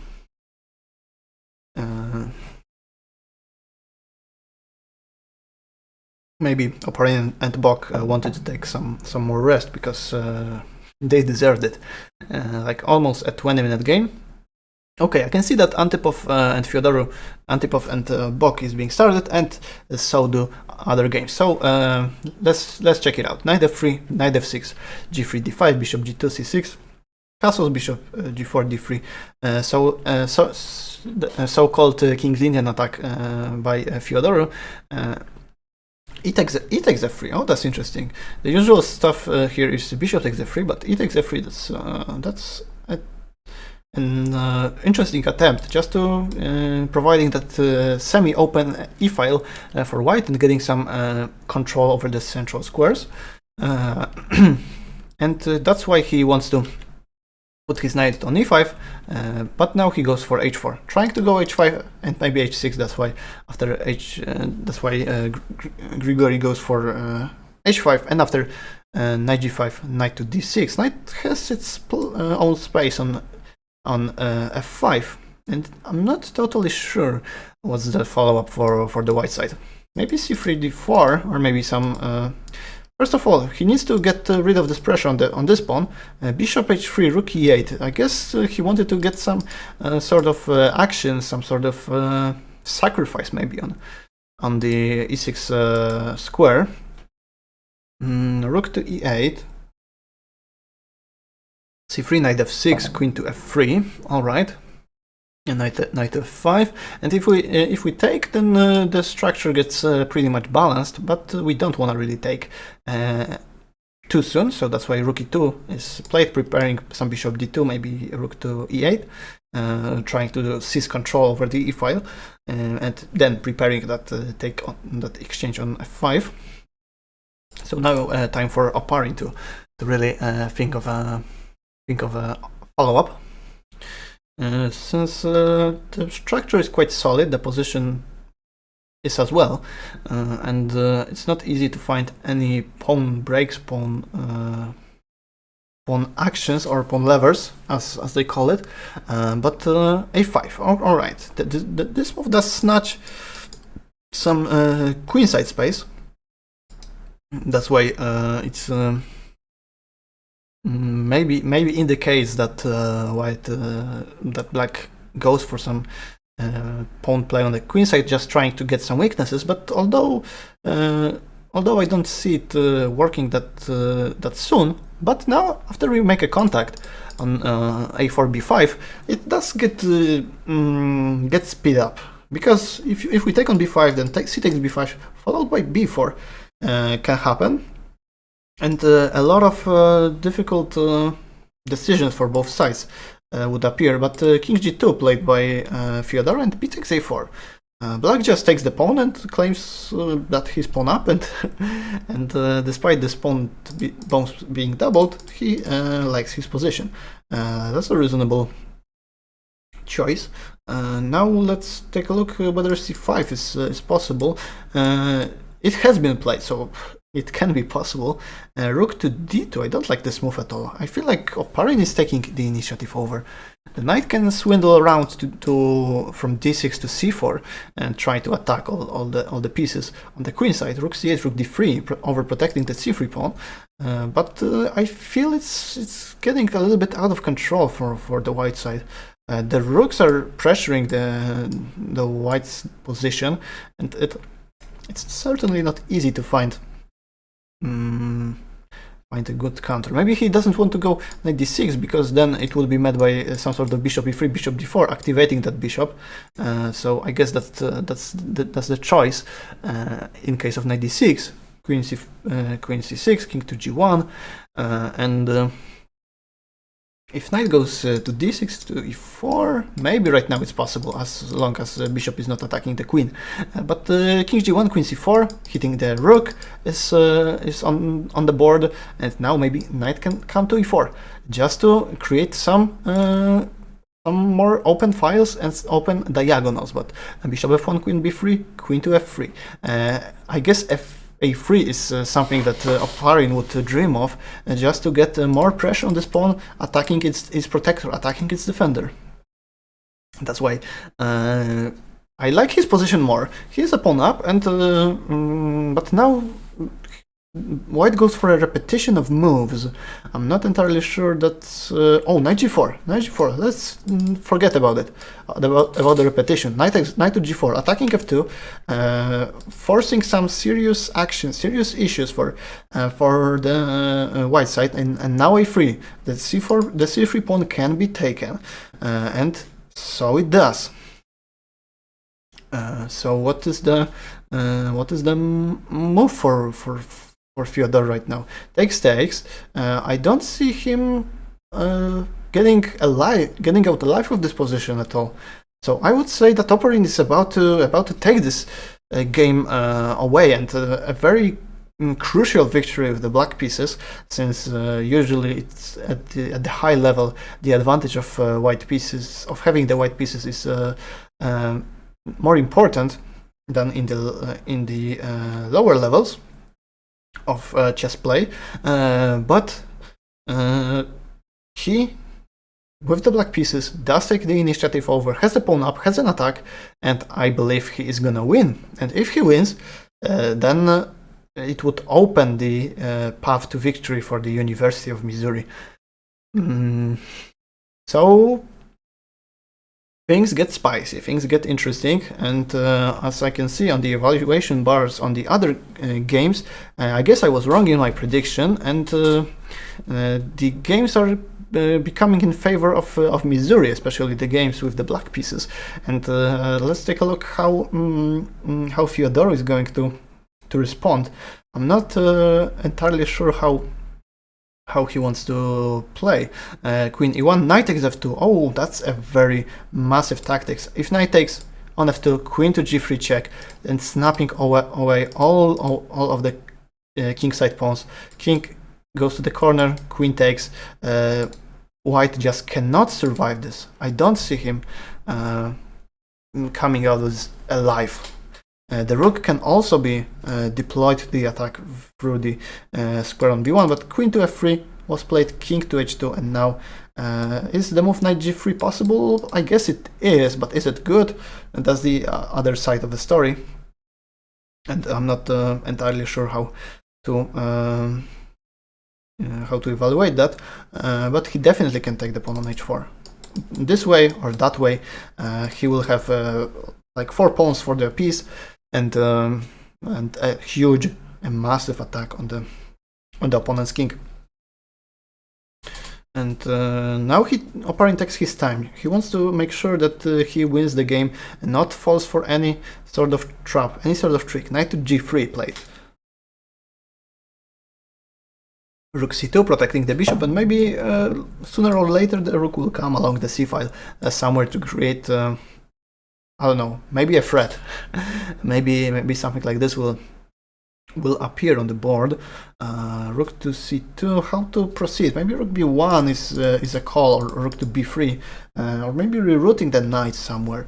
Since knight g3 is not the move I like that much, but maybe it's fine. And Christopher Repka won his game against Stravula Sorakidu, so University of Missouri do take the match lead, but in this position somehow I feel White can survive. Maybe he can just I'm not even sure what to do, but I guess there is some sort of survival or savior. He went queen g2. That's the move I was about to mention. Queen to b3, knight h3, king g7, knight g5. And let's take a look at the other games. Ali Marandi defeated Tohirionova, so we've got a match tied down, but Antipov is supposedly winning, but we will come back to it later. Knight takes e6. What is this? What's the call? Where is it just going to end in a draw? Or is it madness? King g7, queen takes g6, king f8, queen takes g6. The mate, no, queen g5 is played. All right, checkmate threat. Bishop to g1 check, throwing the bishop away. Queen f3. What is this? That's pure madness.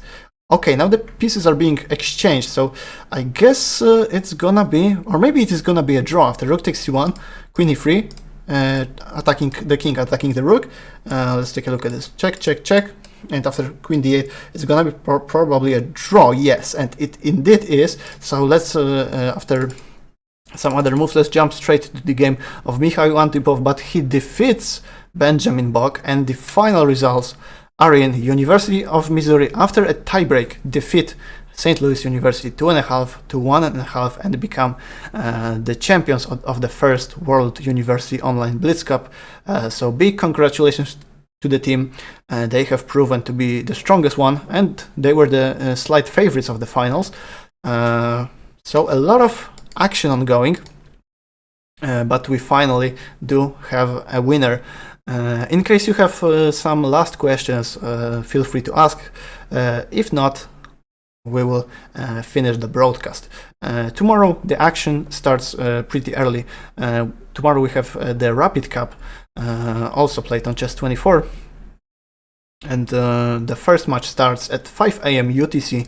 It's between American between Shanghai University and I'm not sure yet.